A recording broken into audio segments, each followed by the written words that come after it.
What was your goal this year? Consolidate myself as a high stakes cash game player.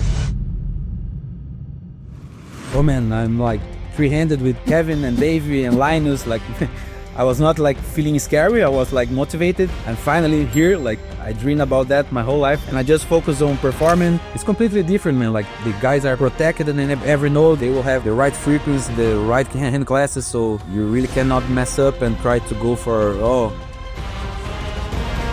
The new king of cash games is here. Today we will be chatting with freshly crowned cash game world champ, the Brazilian high stakes cash game player Pedro Biluzin Toledo. In this episode we learn about Pedro's journey. 5 years ago I was playing 1 cent, 2 cent, like I was doing 2NL 5 years ago. I had no clue about poker, any clue about theory, about GTO. I didn't know what any of that was. Approach to strategy and mindset. Being way too station, I'm still am, but not as I used to be. Playing on a field that people were not that aggressive on GG, so I was calling everyone and nobody was bluffing. So that's a big reason. Like it's really hard to make money when you are calling everyone and nobody's bluffing. And walk through the insane final day that made him the champion. I think it was even worse than a final table. Like it's a final table that went for 2 days, you know, and you have to like you have to sit out and watch the guy play and just hope like somebody is not going to pay them off or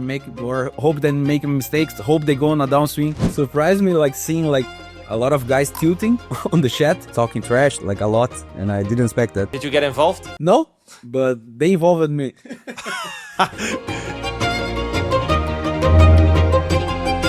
Thank you guys for tuning in to what's going to be another great episode of the Mechanics of Poker podcast. Quick announcement, we have seats open for our Mechanics of Poker coaching program. If you want to work with me and Adam and have us help you make more progress in your poker career, you can apply using the link down below or go over to mechanicsofpoker.com.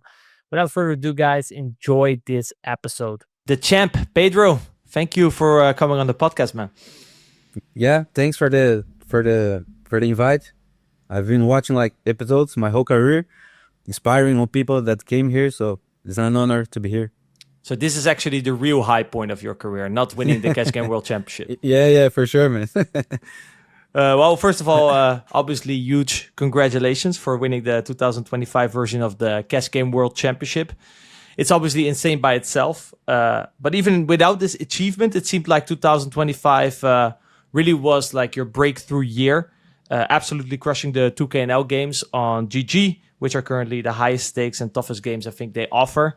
We will dive into your whole journey in this podcast, but I want to start this conversation towards, let's say, the end of last year, during maybe the first Cash Game World Championship.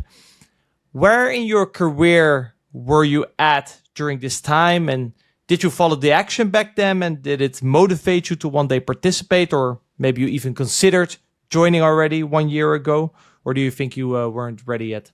Yeah, I was following for sure, but like 1 year ago, I was like so far away from playing the stakes that I was not planning on like playing that on a near future. I think last year I was grinding NL200 at ACR, and I was doing like the kind of Supernova Elite program that they have there, and I just got banned in the middle of the challenge. Like I was like 80% completed. Like I have like almost 2 million hands, almost completing the challenge, and I got banned, and I lost all the progress. So I didn't got any money, and I had like to reschedule everything that I would have to do in my year. Like I lost all my progress, all my grind, and I jumped back to playing GG and start to playing 500, 1K and taking shots at high stakes by the end of the year. So yeah, I was following for sure, but I was not having plans on playing this. As I say, I was like so far away from playing 10K and L. Like I was just hoping on the 1K hands. And so, yeah. But it definitely was something that you were intrigued by. You liked kind of the setup, the competition. Yeah, for sure. How can you not like it? You know, like all the guys that you have been following to your career, like all the GOATs and the end bosses playing against each other. Like I think for anyone that likes cash game is like the best format you can have, watching all the legends playing together. So basically, fast forward 1 year now, you actually won the thing. So how has your game evolved over the year, and how have you maybe evolved as a player in the course of 2025 that made you feel like this time you were actually ready to battle and possibly take it down? Yeah, as I say, like in the beginning of the last year, I was playing. I have already played like 1K and 500 before, but I was so tired of GG that I tried to do this challenge by playing like, I think I need to play on ACR like close to 2.5 million hands to get their Supernova Elite and get like close to 200K in rakeback. So I last year decided to do that. Got banned at the ACR by a unreasonable like they accused me of soft playing, guys from Brazil, which was insane. Like I was just like punting everywhere against the guys, and like there was no reason at all for the ban. So I really got scammed by ACR. You were getting too Completely. close to actually reaching the Supernova Elite program. Yeah. And so I've decided to, when I got banned from ACR, I have to do other things. Like I didn't have like the challenge to do anymore. I couldn't get the Supernova Elite, so I went back to GG, started playing 500 again, 1K again, and I just started crushing all the limits. I crushed the 500, 1K, and I started playing 5K in the same year. Like from July to December, I played 500, 1K, started taking shots at 5K. I was doing really well at 5K. And then the games got like closed. The 5K games got closed at GG. So they start with the 2K games, and I started to play 2K. Started doing really well at the 2K games, and then this year I kept doing the same thing, playing the highest games that I have available. And I was doing really well at all the games that I was playing. So this year I had already played 10K NL at other sites, but really small sample. 5K NL too, but really small sample. So by the end of the year, when the challenge began, I was like having the best year of my career by a lot. Like the last year had already been the best year of my career, but this year had been like 4 times better than the last year. So I was already having like a great year. So I decided to take a shot, like I set like 7 buy shots for the challenge, and that's it. Things went really well. I run pretty good, and it is what it is. You said even prior to winning the Cash Game World Championship, it was already your best year so far. What do you think was the main contributor for that? Do you recall like any big evolutions you made in your game or as a player over the course of 2025 that put you in the position that you were ready to take this shot against the end bosses? Yeah, it's pretty clear what I like. I've been an MDA guy for most of my career. Like I joined Metagame. I was 5 years ago. I was playing 1 cent, 2 cent. Like I was playing 2NL 5 years ago. So I had no clue, any clue about poker, any clue about theory, about GTO. I didn't know what any of that was. So I joined Metagame, and I started playing like MDA strategy. Is the first thing that you learn when you join Metagame, is like how MDA works, like a simplified strategy. And so I spent like 2 or 3 years playing only MDA, going up the stakes, but just by playing MDA. And then when I got like to 200 NL, something like that, I started to study more GTO and learn the GTO concepts and all these things. So I always had like a strategy, a mixes of both, like playing GTO, but always knowing that pool tendencies and all of these things. And when I was playing the challenge, I was playing like 200K hands a month. So I tried a lot of strategies Like I tried to play like 1 month I was playing like only GTO. Another month I tried to play only like MDA and was seeing what works better because I had to play so many hands that I think was cool, like to try a lot of strategies and see what was going to do best. And one of my classes with Saulo, he told me like, man, you are so an intuitive guy. You always talk about your intuition, and everything you say about your intuition is like always right, but you don't follow it. You try to follow the GTO, you try to follow MDA, and you don't go with your intuition. And you should try to follow your intuition more. And when he told me that, I spent like 200k trying to follow my 200k hands, grinding 200 NL, trying to follow my intuition, and I just crushed it. And since then, I just became like, I can say like an intuitive player. Like I go with my intuition a lot. Like I don't care about deviating from MDA or deviating from theory if I have the, how you can say, like the feeling of the thing. So I think that was something that changed a lot. Like I started to believing and trusting my intuition. And by the time I started doing that, I just started crushing every game that I play. So then, if we look at the online poker, for example, as a video game, right? You explained you started at 2NL and you go to the next level, the next level, the next level. Then I kind of see like the Cash Game World Championship. I guess you can kind of compare it to like Bowser's Castle, in Super Mario. You reach the end level. Now it's up against Bowser in the castle. What were like kind of your motivations to take part in the challenge? Just playing against the best. Like I want to know like how well I would do if it's going to be like that hard, if it was impossible. Like I want to test myself.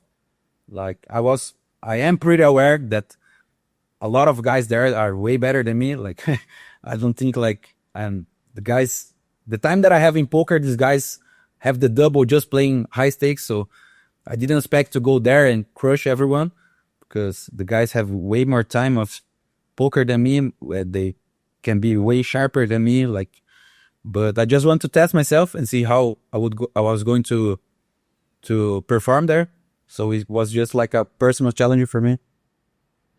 Did you like plan it ahead of time when you heard of it, or was it more like, oh fuck, it's gonna start next week? Fuck no, it, I did, 7 buy-in shot. Let's go. Yeah, exactly like that. Like I wasn't playing. I actually started like a week later on the challenge, because we have like the meeting of the team. I was traveling with my family. I was just playing my normal grind on GG and other sites, and I was having like a good month already. I was like 80k up or 70k up, and then somebody told me like, "Oh, the challenge is going on," and I thought, "Oh man, I'm doing already well this month, so I'm gonna take a shot," and I did. So it comes back to your intuition, right? It's just intuitive. Hey, I feel like it now, and my intuition said this is a good time. You obviously said, you're not ignorant of the fact that they have way more experience at high stakes than you. But there was still, you have enough confidence in your game to be like, oh, let's give it a try. What do you think is like your main strength coming in? Like, obviously, you are the underdog, kind of, you said, right, in terms of experience, but I'm sure you have certain qualities that give you the confidence that you at least think that you have a shot, right? If you think that you have no chance, you wouldn't participate. So what do you think gives you that confidence, to take that leap of faith in your game and jump in? Yeah, I know that I'm not going to be as sharp as a lot of guys there, but there are a lot of other players that are that aren't I don't know how to say that. There's other players that aren't good as they are. Like they're kind of at my level, but I think I could perform really well. Like I'm really hard to tilt. Like I can play long sessions and play my A game for long hours and not try to level with anyone or get tilted with when you won, and I also believe in my game. I may be not as sharp as some of the best guys, but there are other competitors too. So I think it was a fair game. I really like that. It shows kind of the perspective. There's this great quote that I like is, what you focus on is what you feel. And basically, if you look at everyone who participates, well, if you focus on the guys that are worse than you feel pretty good about your game and you hop in. Whereas if you're like, oh fuck, I'm gonna be up against Kevin, Owen, Linus. You know what? Maybe I don't feel that confident anymore. But you said, I mean, you should take a look. There's also guys that that are, don't want to say spots, but for the challenge they are kind of the spots. Like, did you have like certain lineups in mind, or that you were maybe looking to avoid to give you? No, I was actually playing one. Like I played 3-handed with Davy and Kevin. I was not like table selection or anything like that. And that was just purely you. Did you feel like, for example, I think there's again two sides of this. Like someone can sit down and kind of feel intimidated, or there's like the flip side. You love it so much. Oh wow, cool! I'm up against Davy, Kevin. Which side do you fall on? Exactly. Like, oh man, I'm like 3-handed with Kevin and Davy and Linus. Like, I was not like feeling scary. I was like motivated. Like, I'm finally here. Like, I dreamed about that my whole life, and I'm here. I just focus on performing, trying to not make big mistakes, and just following my game. And yeah, it's very common that I hear throughout all the podcasts that we did that when people move up or play tougher opponents, that they kind of fail to bring their own game, right? They think they have to do something special, or they give their opponent too much credits. Were you able to just play your regular game, or did you notice something like that going on as well when you played against like the top guys? No. I just try to follow my own game. I know that if I try to deviate, I'm going to lose a V. I'm going to make more mistakes. So I just try to play like the game that I play against good regulars that I face. So I try to be like more balanced, and I try to go for huge exploits and trying to like don't deviate a lot and try to be more precise. Like obviously you have experience at high stakes, but was this the first time that you played with guys like Davy, Jessam, Owen, Kevin, Linus, etc.? And if so, how is it different playing these guys than playing your regular opponents? Yeah, I played like most of the guys I have never played before. I never played Dave. I never played Linus. I play Owen and Kevin, but just a little bit. I think we're just messing around at 2KGG, and I play some hands against them, but not a big sample at all. But most of the guys I've never played before. It's completely different, man. Like, the guys are protected in every node. Like, they will have like the right frequency, the right hand classes, so you really cannot mess up and try to go for, oh, this guy's capped here. They are not. So you just can go for the same exploits that you use at your normal stakes. And yeah, basically it, like, you have to be way more aware that they won't be capped. They will have like the combos that they have to protect their range, and they will put you in way tougher spots than the normal competition. Yeah. Did they throw you off at any point? Like, especially in the beginning, was there anything you didn't expect? We were like, oh shit, well, this is definitely another level. I have to sharpen up my skills here. Or was it pretty in line with what you expected? Yeah, definitely. They put you in tougher spots all the time. So, but I was expecting that, I'm playing against these guys. I expect them to do that. Like, and it's not that I was like, oh, I didn't expect these guys to do that. They are the guys that you expect to do that, And you love it, right? Yeah, for sure. I was so hyped to playing this. I was so happy playing this. So on the first days, I was just like playing one table, 2 tabling, and trying to mix it with my own grind. And then I started to run good and to play well, and start to be up a little binds. So I quit all my normal grind and just start to grind the challenge. And like, it was like the month that I have more fun in my whole career. I think like it was so fun playing that. I enjoy it a lot, every minute of it. I want to kind of walk a bit through like the timeline. I was looking back at your result, and it seemed like you said you had a 7 buy-in shot. Never really needed it. It seemed like the first 10 days were, you know, kind of testing out the water, not kind of break even.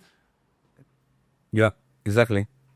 I was not putting too much volume on the beginning, but I never really needed to use like the 7 buy-ins. Like I got into some kind of big downswings, but I was already up in the challenge, so it was all good. I was close to have to quit. Was there anything that surprised you about how the game's played? Yeah, surprised me like seeing like a lot of guys tilting on the chat. I didn't expect like all the top guys to be tilted, and I saw that a lot, like guys talking trash talk on the chat like a lot, and I didn't expect that. Did you get involved? No, but they involved me. There was no hiding. Yeah. I'm curious, what did like a typical day during the challenge look like for you? Any routines or habits that you relied on I to just make tried sure to follow that you the play same well? routine, that I have. Waking up early, like 6 a.m., making a morning grind, stop, have lunch, go to the gym, do some exercise, come back, grind the game. So I just followed the same routine that I always have. I was not trying to change anything. As I say, like I just from to the end of the challenge, I have like okay, maybe I can win this, and then I have to change some things. Like I was grinding a little bit more, like trying to fight for the top 3 positions. So yeah, but most of the challenge I was just following my normal routine and doing the same thing that I always do. Yeah, I was looking at your graph, and it seemed like around day 12 to 14, you picked up some heat. I think you went on like a 10 buy-in upswing. Fortunately, that was short-lived because I saw 2 days later, you basically were back break even again. That was like halfway through the challenge. Any like reflecting you did at that point, or was it just like, just a matter of continuing and you know, I feel like I'm playing well? Yeah, as I say, like I think that's a strong like thing in my game. Like I don't get like I don't care about losing buy-ins and getting to downswings. I just know it's part of the game. I don't tilt. I just keep playing my best, and I don't let these things that come from variance to affect my game.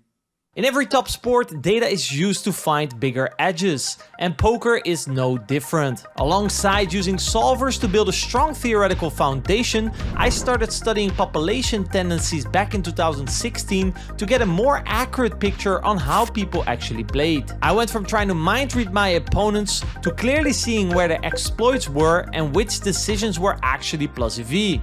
Once my decisions were rooted in data, I stopped second-guessing my bluffs, calls and folds, and became far less affected by short-term results, as I now knew exactly what the ranges really looked like. Just like solvers have evolved from setting up your own PioSims to effortlessly browsing any solution you want in GTO Wizard, data has gone through the same evolution. What used to require massive databases, powerful computers, and hours of manual work is now fully accessible instantly in your browser thanks to SnapMDA. With SnapMDA, studying how humans really play has now become more powerful and accessible than ever before. You get access to over 450 million hands played across all major sites, removing any sample size issues or guesswork. SnapMDA automatically compares human tendencies to GTO play and instantly shows you the EV of your plays. Alongside river bluffing frequencies, it shows flop and turn range compositions not distorted by showdown bias, allowing you to clearly see where ranges are too strong and too weak so you can avoid and strike accordingly. accordingly. You can filter for any specific player profile, from aggressive to passive rags and from small fish to big whales, and start to see that what looks random in isolation actually follows clear, predictable patterns once you zoom out. In short, SnapMDA shows you exactly what the ranges really look like, from pre-flop all the way to the river, and once you know the ranges, the correct strategy becomes much clearer. You can even analyze the strategies of top performers or this group of bots that have been consistently crushing the games. So if you're tired of uncertainty and over-relying on blockers to make decisions, SnapMDA can help. Start with a 7-day free trial and get 15% off your description using code MECHANICS, link down below. But without further ado, let's continue with today's episode. Do you ever doubt in start doubting your game when you're going to downswing? Like, especially I can imagine obviously in your regular grind where you have established yourself and you have millions hands of data, to back up that you're a winning player. And obviously your identity is very in line with, I'm Pedro, I crushed the 2K and now games on GG. But you don't really have the same sample in a format like this, right? So I can imagine if you would go on a little downswing that doubt could creep in. That was at any time the case for you, or you think it was kind of the same as always? Yeah, I don't think so. Like, I was for sure making mistakes, but I was also spotting people making mistakes. So I knew what's fair game. Like, I'm making mistakes. These guys are making mistakes too. Let's play and let's see how it goes. Like 10 buys, 10 buys downswing is like pretty common. Like, it's normal. You face that all day. So yeah. I like again to highlight the perspective again. Like, yeah, sure, I make mistakes, and if you just focused on your own mistakes, you might feel better about your game. But you're like, hey, but I've seen them make plenty of mistakes, what makes you feel good about your game again. Exactly. Yeah. Everybody's making mistakes, right? Nobody's perfect. Like, of course, the top guys are making less mistakes, but everybody's making mistakes all the time. I like to usually say that poker is a game of mistakes. You have to make less than your opponent, and then you will win, right? Yeah. It seemed like day 18 seemed to be the turnaround point for you. You booked your biggest winning day of the championship and setting the run upwards in motion. Tell us what happened. Anything particular, or was it just, the cards started falling your way? To be true, like, I don't remember the days. I don't remember like, oh, this day I lost that much. This day I won that much. I was just playing every day and not caring about the results that much. So I really don't remember what day 18 was. Until someone, hey, Pedro, you're leading. Did you know that? It's like, oh no, I didn't. For sure. I was checking the leaderboard. I was seeing this, but I don't remember when was the turning point. I don't remember the day or how many buy-ins I won or how I felt. I was just like playing every day, waking up, checking the leaderboard and grinding again and just going, Well, I'm sure there was one day that you do remember. The day that you took the lead? Yeah. I think I was really close to take the lead. It was me, Davy, and Kevin, but Kevin was away. I think he was in Japan and he was not playing for a while. So what, like me and Davy, like really close to take the lead. So I remember when I take the lead because I messaged everyone. Oh, yeah, we took the lead, but he was already so far away from the end of the challenge that I didn't get that hyped up, and I know that everything could happen. So So then when indeed, I think it was one of the last days of the challenge, like a day before it ended, out of nowhere, I think you were we spoke a little bit on Discord, right? Like you said, Kevin was traveling and you were in the lead, so there was not really an incentive for you to play, right? I think Davey was quite far behind, so it was kind of a situation where if Kevin doesn't play, you don't play. Yeah, exactly. The same that happened with me and Prodigy, like when we are getting to the end of the challenge, because the challenge is made this way, like you don't have any incentive to play when you are in the lead, because you can just go on a downswing and give like the first place for free for the second place. So you just sit there and wait for the guy to catch up. So I started doing that like by the end of the challenge when Kevin was already out, but he came back. So I just was waiting to see like how Davy would perform. Like Prodigy was not even close; he was way down there, and just booked like 24 buys in a day. And then he became a threat, but I was just like checking up the leaderboard, see how the guys were doing on the day, and be ready to grind if somebody catch up. Yeah, because I can imagine your eyes were mainly on Kevin, and then you heard, okay, he's traveling. I think it was to Japan off snowboarding or something, and you were like, well, that's stay there, then I can just remain sitting out. Davy, obviously was there, and then like you said, out of nowhere, I think literally a day before the end, suddenly Prodigy with a 24 buy and upswing. Now, insane. You did say like, obviously, like you could expect it, but a 20, I think no one saw the comeback of Owen coming, right? That's obviously such an intense swing. But you did say like, okay, I wasn't getting too comfortable at the lead because I know anything can happen. Were you still surprised that this happened? Yeah, for sure. I didn't expect like Owen to came from like to have like an upswing like that. I don't remember the last time that I won like 24 buys in 24 hours. But he's saying congrats to him, such a beast, like giving trouble all of the last days and putting the grind. Insane, man. What he did was insane. Well, getting to know you over the last 25 minutes, I think you liked it. You're like, oh, we're back on, or was there another side where you're like, fuck, not, I was in the lead. Why does this happen?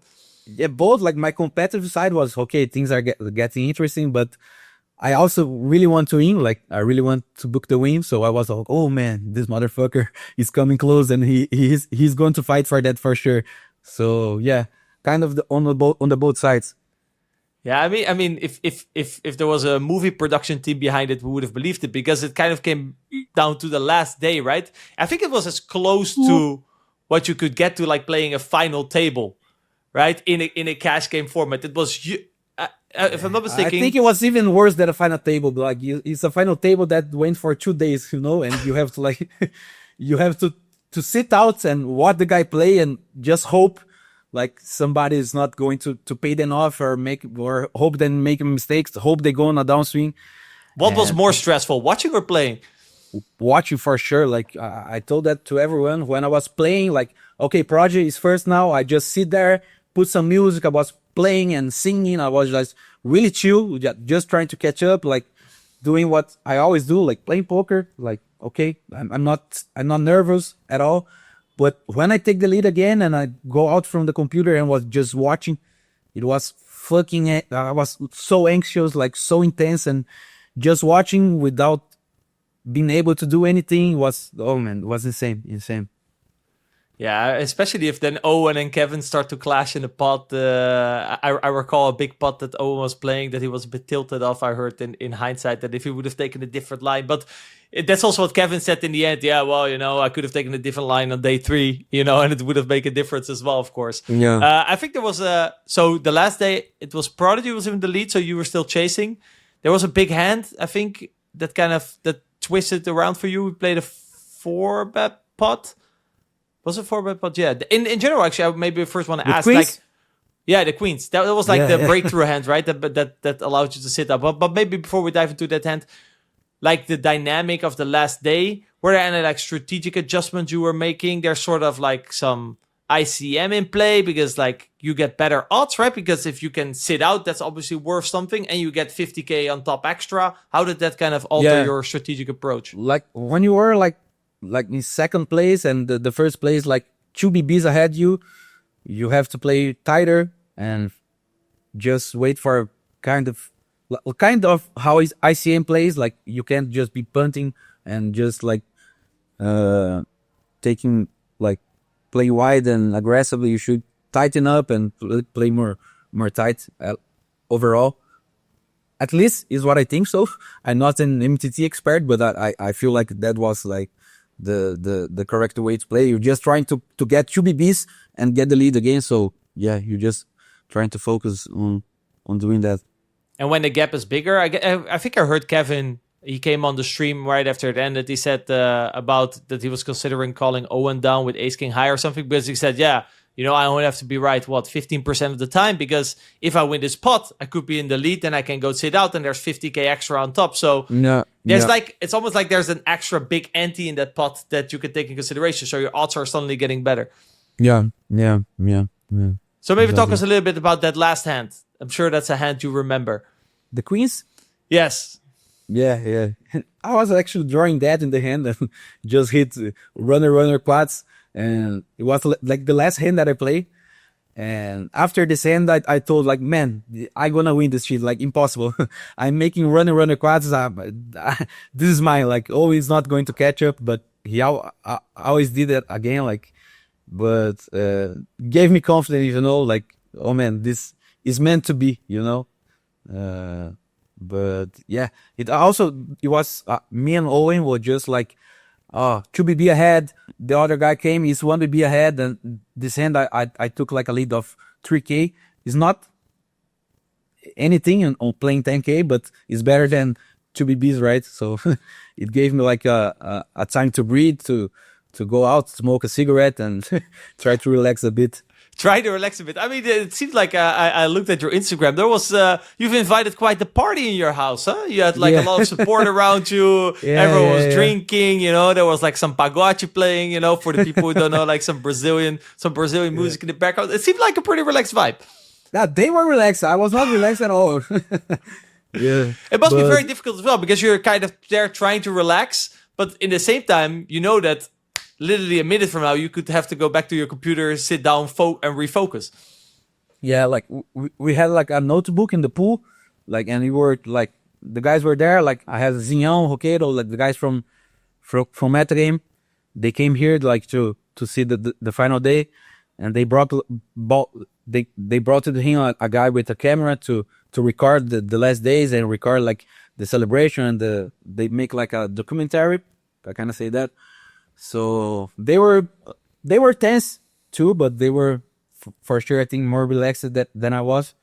So I always, when I was not in first, I would go with them, like try to talk a bit and relax, like to smoke a cigarette and talk with the guys. It was good. Like it was better than sitting alone in my computer and looking at the screen. Yeah, then you just sit there alone with your thoughts. You have no one to talk to. I mean, obviously, Yeah, then yeah. people, you would go to your like online community, right? You'd be chatting there. But I can imagine like the vibe from what I saw, especially then when you win, that you are not just there sitting alone behind your computer, but it was more like an actual live final table where you had all your friends, and like I saw on your Instagram, it was just a big party. I'm sure you guys had a good night. For sure, man. Yeah, we celebrate a lot. Like we drink to the sunrise, and it was really good. My family came, my father, my mom, my friends, the guys from the team. So it was a big party. Still recovering. Yeah. Looking back at the event, anything that stood out to you? Any main takeaways? How do you feel about it? Yeah, man. It was just insane. Like I think it was the best experience I had with poker, like my whole career. I never had like a big final table or a bigger hit or any title or something like that. So I was just planning on taking shots and playing against the best guys. I didn't imagine that I would book a win. So yeah, insane run, insane month, insane challenge. So yeah, everything was insane about that. How much, in your opinion, like there was, I don't know if you followed any of the streams, but every time different people came on and always the same questions arise, like, sample size, variance, what does it matter? How much do you think the results of this challenge indicate who is currently the best 6-max cash game player? And kind of asking, are you now indeed the GOAT of cash games? Of course not, man. Yeah, everybody that is a professional understand that low sample variance plays a huge role. So you can't just say like this guy is the best because in 40K hands he was the best. It's just insane. Like we would have to play like for years against each other to see who is the best. And even playing years, variance will still play a role. So yeah. Are there like some other guys that come to mind that gave you a very hard time, or that you would still rank higher than yourself despite you being being crowned as the champ? Yeah, man. Prodigy is so good, man. Prodigy is so good. Like he gave like a lot of trouble. He played really well, and also Kevin too, Davy, and Jason Kale, all of the guys, man, they are all tough to play against, you know, like there's no easy competition there, but a lot of respect for all the guys, all beasts. You're looking to continue seeking them out and battling? I don't know, man. I can't actually battle with them because I don't have I can't play at the ACR, and that's where most of the games run. So I kind of capped to play at TG and at Coin, but the games at Coinpoker don't run as often as I want. So yeah, I don't know. Adam, I can imagine that if you come from such a high as Pedro is now, it's very hard to kind of switch your brain again and sit down and go back to your regular grind. Any advice maybe that you have for Pedro as a mental game performance coach in terms of how to go from here, how to make that switch? Yeah, I thought the same, but me and Pedro spoke before we came on, and he said he was back grinding straight away. So that didn't really apply. And yeah, I think it's like when you achieve a big goal, there's a massive kind of dopamine release. There's a big kind of release of adrenaline. You've achieved something major. So you go out to your normal life, there's going to be a little bit of a not feeling like is engaging, not feeling that is driven. But yeah, I think the main thing is like getting back on routines, getting back into your normal rhythm, realizing you're going to maybe be a bit flat for a few days. You're not as driven as you were. Maybe there's still excitement, adrenaline in your body from the challenge itself. I think it's give yourself time, a few days, a week, whatever it takes for your body is to reset yourself. Your nervous system's took a absolute battering, being in a high stressed cortisol state for a while. So anything you can do for your nervous system to let it recover. But yeah, I think just listen to your body. I think Pedro, as you mentioned, you're very intuitive. Very good time to use that intuition. Do what you feel like doing in the short term. Prioritize recovery as well. Yes, I'd love to change the conversation a little bit towards mindset and how you were able to battle the best players in the world consistently for days and days. You mentioned some really interesting things. One was that you were hard to tilt, and I find this fascinating. So for you, in terms of your performance, your mindset, how much did mindset play a role for you in terms of being able to consistently play at a high standards compared to some of the guys you were playing against? Yeah, when I say like hard to tilt, like it's not that I like Buddha playing, like, or then I'm Zen. I am really like responsive. Like I shot like not in the chat, but I'm here like, oh, this motherfucker, oh go, oh, like, so I get angry, but I don't transfer it to my game. Like I don't start to playing bad because I got angry with something. So I'm really good at keeping the game plan and don't change the way I play, despite how I'm feeling, you know. So I think it's like a good thing from my games. Like it's really hard for me to take a different line or do something that I wouldn't do because I lost a pot or because I'm on a downswing. I get angry for sure. I get frustrated, but I don't apply that to my game, you know. How are you able to do that in a practical way? Because a lot of people relating to this will feel the same emotions as you, but those emotions have an intensity, and often emotions can drive action, especially like heightened emotions like anger. All of a sudden we can start playing faster, making emotional decisions. It feels like you've got some sort of override there, which will always use your kind of baseline strategy, and emotions rarely take the wheel. So for you, how do you kind of stay in control whilst experiencing heightened emotions? Yeah, I don't know actually how I do that. I think it's kind of natural. Like I think I have always been like that. I got better with time for sure because I was facing like the same pattern again and again. So I have to get better at it. I also like work with Scipion, like a mental coach for years too. So he definitely helps with that. But there's a really part that I think is like natural, person to person. Like some guys will tilt and some will not. Like I don't think there's anything special that I do. Like, oh, I do that and I have this method or I meditate before I grind. I think it's just the way I am. Yeah, it sounds like you can stay in control whilst in highly activated states. So you still feel like you can make clear decisions, which maybe is a natural thing, something you've learned as you've grown up, but it definitely feels like a very good skill that allows you to perform really well in this environment. When you decided to do the challenge, what was it that made you feel like you could come out on top? I know you spoke with Rene a little bit about this, but I'm curious to know about like the mindset of stepping into an environment where you're playing against other really good regs. Did you have to go into any like gears mentally? Did you have to psych yourself into a certain state? Did you feel any sort of thought patterns that were channeled towards this specific challenge?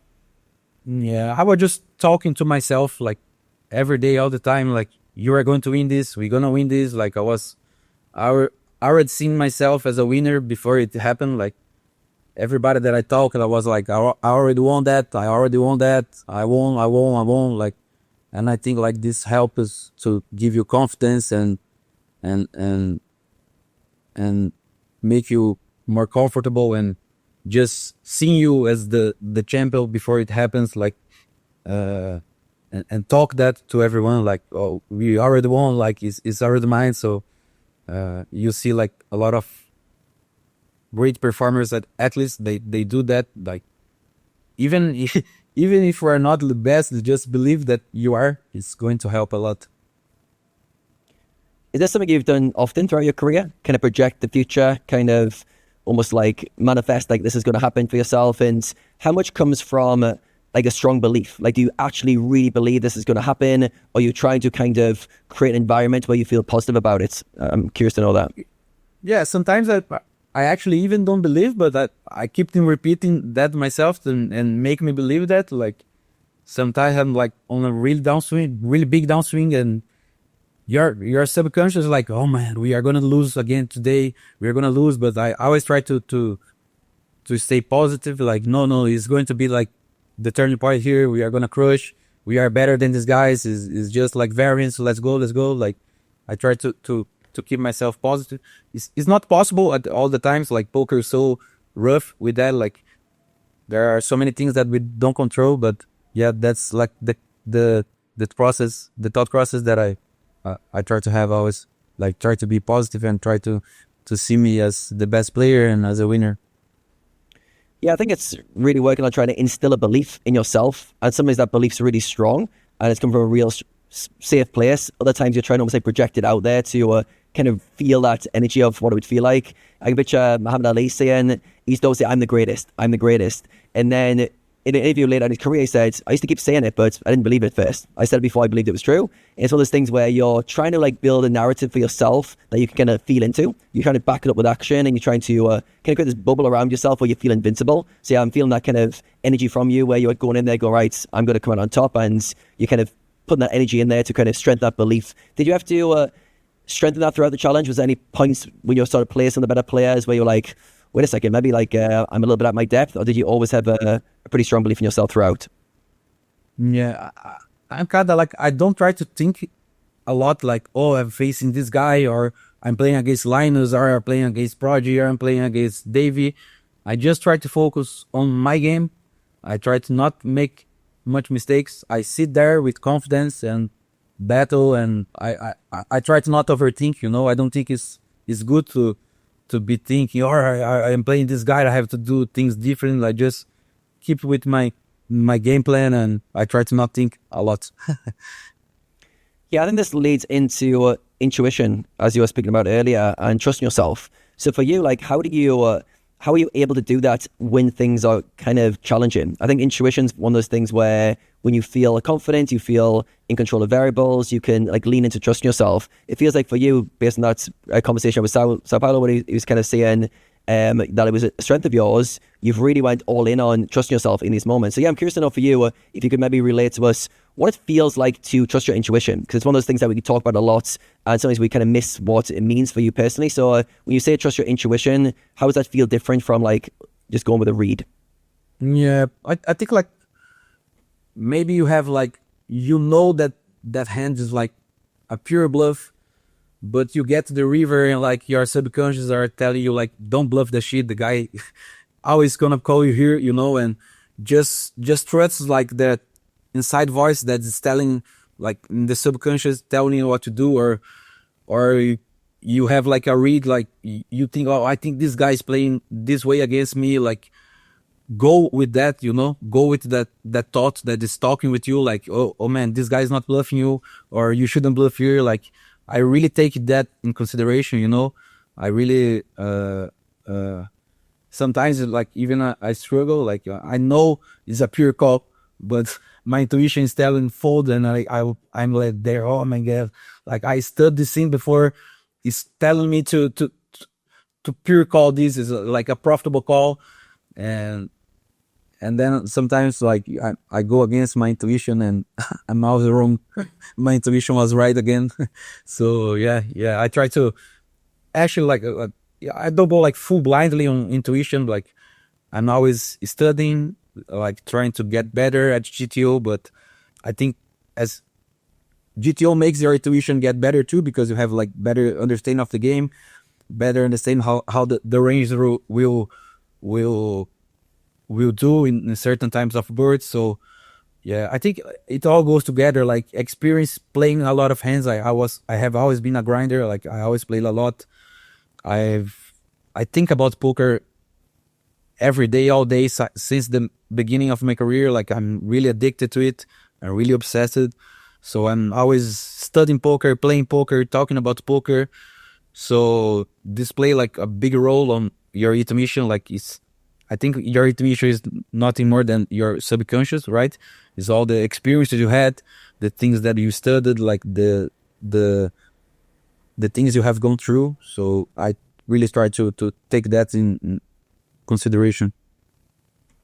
Yeah, exactly that. I feel like it's the kind of combination of all your experiences, all your knowledge, all the kind of millions of data points that are running below the surface that you might not be able to cognitively talk about or logically process, but it's all that kind of computing power. So like when you get to read this guy's bluffing here, or this is a clear folds, it comes from that kind of big data pool. So for yourself, you mentioned like almost you've got this intuitive voice that's telling you to do one thing, then maybe a theory voice or a kind of strategic voice in one thing. Is this like quite distinct for you? Can you kind of spot the difference between like, oh, that's my intuition, lead me that way? Because it feels like for you, there's a bit of separation there, which I think many people might not be able to relate to that.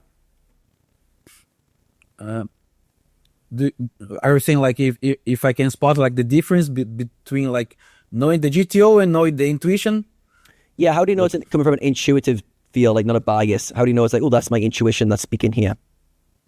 Yeah, exactly. Because like I have like the clear like GTO vision for example, like on a spot, like I remember the scene, I remember seeing like this is a pure call, but I don't want to call that, you know, like, oh man, the guy's always gonna have here. It's hard for him to find the bluffs. Like I didn't see this guy bluffing at all. Like he's a need. So, you know, like everything, like knowing the GTOs, like you remember, like as you remember, like something like kind of material. I don't know if I can express myself in this way, but you remember seeing the thing, like, and intuition is not like that. Intuition is like more a feeling, you know. You don't have like a image of like the scene and then a chart telling you to pre-recall that. It's just like a feeling that you have during the hand. It's hard to explain, but yeah.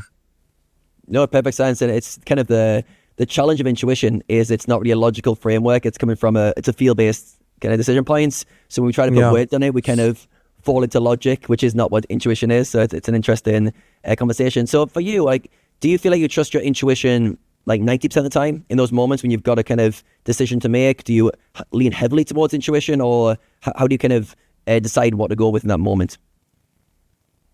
I try to like just use like on rivers on tough decisions. Like if I know a spot is like this is like a pure call, like, or is a pure bluff, and I will not follow my intuition. But if I'm like having to take the time and trying to think about a lot about of the hand, if I'm not sure what's happening in theory, if I'm not really sure what's going on, then I take like my intuition. Like if it's not a clear answer, you know, if I don't have a clear answer, I would take my intuition really in consideration. I always do, but if it's a normal spot that you play many times and you know this is super plus EV, I will not like don't do that because of my intuition. It's just like on the, how can you say, like micro decisions or macro, like you are not really sure about you, so could be this, could be that, or like you are not like 100% sure. Then I think I took my intuition like a lot in consideration. Yeah, I think in those moments, as you mentioned, like in river spots, there's often like a few subtleties that will kind of sway the decision one way or the other, and you might not be aware of them cognitively, but your intuition's kind of fine-tuned to them, picking up those little small details. So it feels like for you, that's when your intuition really comes into its kind of front forte, where you'll trust it strongly. Yeah, really interesting. Or a spot like I didn't have like I studied like a multi-way spot, or like a node that it's never happens, you know, like I'm not using like my intuition on a bet check bet on a single raise spot, you know. So it's just like on the toughest spots, like you don't have a clear vision on GTO, you don't have studied that too much. So then I take like my intuition, or the guys like shoving 5x on the river, going all in, and you really don't know what to do. Like then I take my intuition in consideration, but not on the average spot. No. We asked in the questionnaire, what sets you apart from other players? And you said, I'm completely obsessed with the game. How would you define your obsession? What does that look like? It's kind of an addiction. Like I want to play poker all the time. Like I was planning like took a break after the challenge, and I was playing a day after the challenge. I was already playing, and now we're back to my grind. So I really love playing poker. I love playing poker. Like I discovered the thing that I like to do in my life. You know, I never had that. I never dreamed about being like a doctor or a lawyer. I never really know what I want to do in my life. And when I discovered poker, and it clicks, you know, that's it. I want to be a poker player. I love doing that. And I've been doing that since then. Like I play all the time. I talk about poker all the time and watching poker stuff, studying. So I just live in poker 24/7. Was poker your first love? Or did you fall in love with anything else the same way you have with poker? No, I always had like other things like skating and bikes. I always like sports that give you adrenaline. So, but when I discovered poker, like I abandoned everything, and I just became a sick grinder. And now I'm back like to do things that I like besides poker. But I spent years without doing anything but just poker, like poker. And then as now that I reached the high stakes, and I try to get back to do like the hobbies that I used to like skating, biking, but yeah, I gave up on everything for some years and just focus on poker. Yeah, I'd love to go through your early years and your kind of journey to where you are now, kind of piece together for the audience, like how you got to where you are. I think you mentioned you started 2020, so you must have been around 26, around that age. And I think from the questionnaire you filled in, you said you went broke many, many times. So talk us through like those early days, like how you were kind of supporting yourself, going broke. Did this not make you think you're onto the wrong path here? And what were some of those initial challenges you were experiencing when you first got started? I went broke like because I have no idea. I have no proper bankroll management. I didn't know what was a bankroll management. Like I didn't know if anyone that was a professional poker player. I just like a friend invited me to a live game. He didn't even know like that this could be a profession. You know, we were just playing like for fun, and I got addicted to it, and I started to like buying courses, studying by myself. But I didn't have any mentor, anyone to follow. So I just like I would put like $50 at Poker Stars and was playing 10NL, you know, with 5 buy-ins. Of course, I was going broke. So I didn't have like the proper methods to be a professional. I was just going with like completely random, like putting some money, playing whatever I want and losing everything. And I was doing that over and over again. So yeah, it was like a lack of understanding of the game. Yeah. When did that change? When did you realize this approach isn't working and I need to change direction a bit? I was at college at the time, and then the COVID hit and the classes were like shut down. I went back to live with my mom. So I had like 24 hours. I had everything paid. I didn't have any expenses. So I saw that as the time to focus on my dream, that was to become a poker player. And I gave it a shot again, but doing the same thing that I have done before, like, and I went broke again. And I say, man, no, this is not going to work. This is going to be the last time. And I'm going to apply for a stable, you know. I'm going to see if somebody catches up to me and teach me. And this is going to be the last time that I try. And then I applied to some MTT stables. And then I discovered Zignon that had like BRPC at the time. and I always liked the cash games more than MTTs. So I saw Zinhão and he has like BRPC, but they only accepted guys from 50 NL and above, and I couldn't beat 2 NL. So I say, yeah, that's kind of out of my league. But they had like a team that they would took like 2 NL players and teach them to at least beat 50 NL to go to BRPC, that is Metagame now.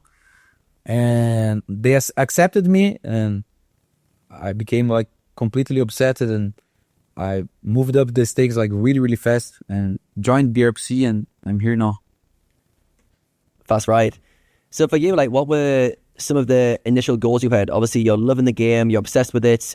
Were you just trying to play higher and higher for the pure enjoyment for it? Or did you have some sort of competitive drive to get to certain stakes or any other goals outside of that? I always saw it like a video game, you know? Like, there is the next level. Why I'm going to stay at this level? This doesn't make sense, like, for me at all. Like, okay, I'm beating 100 NL. Why I'm not going to play 200? Then I'm beating 200. Why I'm not going to play 500? Like, why I would stay on the same level? So I just see like that's like there are all these levels, and I want to go on all of them. Like, I want to crush everything, and I'm going to try to be the best player. This was like always my goal, like going up in the stakes. Like, I never had like, oh, I want to play like, you know, want to make 5K a month and I'm good. I always wanted to go to do the best, you know. I love that mindset. I feel like that is where a lot of players start out, but then I think as you get to certain levels, the money starts to feel a bit real. Like, say you get a 50 NL, 100 NL, 200 NL, all of a sudden you can change your life circumstances. You went from being like a bit of a broke kid, like hustling to make things work, and now you're like, oh, I've got actually real money. And that's when a lot of players can kind of pivot a little bit, get more comfortable. So for you, was there any moments where the money aspect started to kick in, like you were making good money, or was that just never a motive for you? You just always wanted to play that kind of next level of computer game? No, never a motive. Like, I always want to take like the shot at the next stage the moment that I could, you know. If like I was allowed, like, you can take the shot, I will take immediately. Sometimes I will take the shot even if I couldn't. So I always want to play higher. I always want to play with the best. I always want to like be one of the best. This was always my goal. I was never focused on money. I was always focused on the competition. Yeah. Talk us through what it feels like to shoot a new level. You've done it so many times in the last 3 or 4 years. When you go to that next level, are you trying to prove yourself in terms of, I'm going in there to prove to these guys I'm good enough? Do you feel like your strategy's already good and you want to kind of get the results to validate that? Or how are you generally thinking about those kind of early steps into a new player pool against new players? Yeah, I think that was like a big factor that I always moved up fast and didn't have like a lot of troubles. I never changed my game because I see a lot of people doing that. Like, they move up in stakes and they try to play different and they try to do that and do this. I always stick with my game plan. Like, I always focus on my game. I never was like impressed. Oh, I'm going to play against this 500 NL guys. I never had like this kind of mentality. I always just joined the pool and was thinking to myself, okay, let's crush, and that's it. Listening to you speak, you can tell you've got a very strong mindset, quite unique in terms of your ability to handle variance, handle downswings, just keep progressing without any thoughts about money. How much have you had to work on your mental game? How much has it been something you've had to pay attention to build a mindset that can deal with variance and the swings that you've had to face? At first, I tilted a lot. Like, I used to like broke my keyboard almost every day. Like, I was on my old house, my door was all fucked up, all with holes, and was punching the wall and punching the door and broken keyboards, broken mouses. But I started to work with Cipião, a mental coach, and he obviously helped a lot. But also being in that spot over and over and over again, you start, okay, I'm not going to broke my keyboard again. Like, it's not going to work. Like, it's not going to change anything. So being on the spot over and over and again, you start to getting way more mature. And I think like you start to understand the nature of the game. You start to understand the variance. And I think it's just like also a natural process of the player to start to understand that. And yeah. So for you, do you feel like you just had to have the experience of losing, playing a certain sample to really internalize what variance felt like and then to accept it? Or is there also things that you're working on in terms of mindset-wise to reframe things, to deal with things quicker? Yeah. So, like always, like trying to focus on what you can control and all of these things. Like trying to have like not the mindset on focus on the money, just trying to perform and trying to take the best decision you can. And these are things that you start to get used and you start to apply the more you get mature at the poker. But at the beginning is hard because you don't understand the things a lot. You think you are in control of a lot of things that you aren't. So you tilt a lot. I also have like a good bankroll helps a lot. Like when you are moving up in stakes and you don't have like a lot of money and you start to get on downswings and you see your money like going out and you have to pay the bills. This also really frustrating. So when you start to having like a healthier and healthier bankroll, you start to tilt led because okay, man, I have years of my expenses paid. I don't have to worry about the results that I have today. So a lot of things go in consideration, like you just getting more mature as a poker player in all of the aspects, like having more money, having more aware of the things you can control, working with your mental coach, and yeah, I like a lot of things like going to that. What's your record for the most amounts of keyboards broken in a session? I have broken like 2 keyboards in the same day.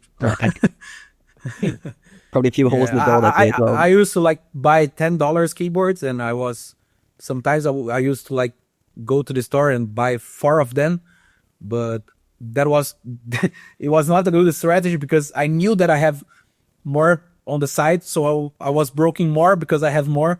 So I started to just buy one by one because I have to go out and buy a new one, and then I was thinking twice before broking it because I knew that I would have to stop play and go buy a new one. Yeah, it sounds like you were planning to break some. You've got them as breaking toys there for your full episodes. Exactly. It was really good actually. Like it's really good to do that. It's a good feeling. Yeah. Are you grinding hard, studying solvers, reviewing hands, but still not getting those results that you know you're capable of? You're putting in the time and effort, but without clear direction, that effort does not pay off. That is why I created the Mechanics Leakbuster program, which is the exact system I use to make over 7 figures playing online poker and have since taught to hundreds of students so they could do the same. Through our leak finder stats and pop-ups, you will gain clarity on your biggest leaks and tendencies, insights on how your strategies have been performing in-game, and the impact variance has had on your results. But knowing your stats is only the beginning. In the program, we dig deep into the root causes behind your leaks and tendencies and use a proven 7-step system to fix them for good and gain the skills to improve and continuously evolve as a poker player. You'll study more effectively, overcome leaks and tendencies that felt impossible to break, and rebuild trust and confidence in your game, finally seeing your hard work pay off as you move up the stakes.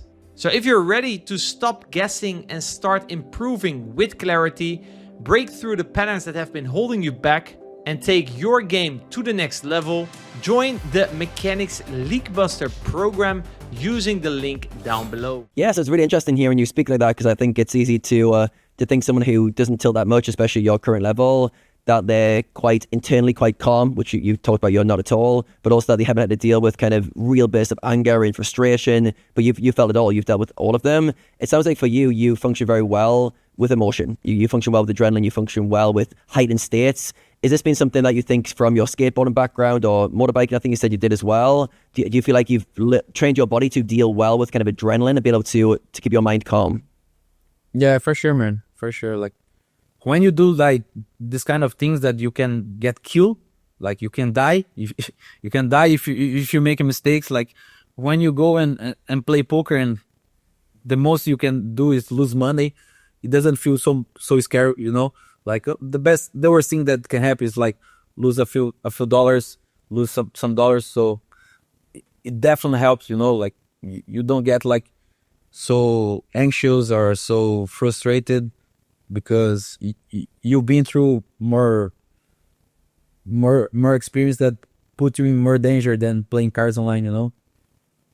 Yeah, it's interesting. So I feel like a lot of this, when you think about building a strong mindset, a lot of it comes from experience. Like the nervous system learns to deal with danger, deal with the kind of release of cortisol, adrenaline in the body, and feel like I can handle this. And you kind of can't cheat the system. You can't kind of meditate your way to it. You can't journal to it. You just got to go for a number of experiences where you're like, when this happens, I can be okay with it. So yeah, for you, you were doing things quite extreme outside of poker where you're like, a card game, losing a few buy-ins, this is easy. I'm not going to die today. Literally not going to die. Yeah.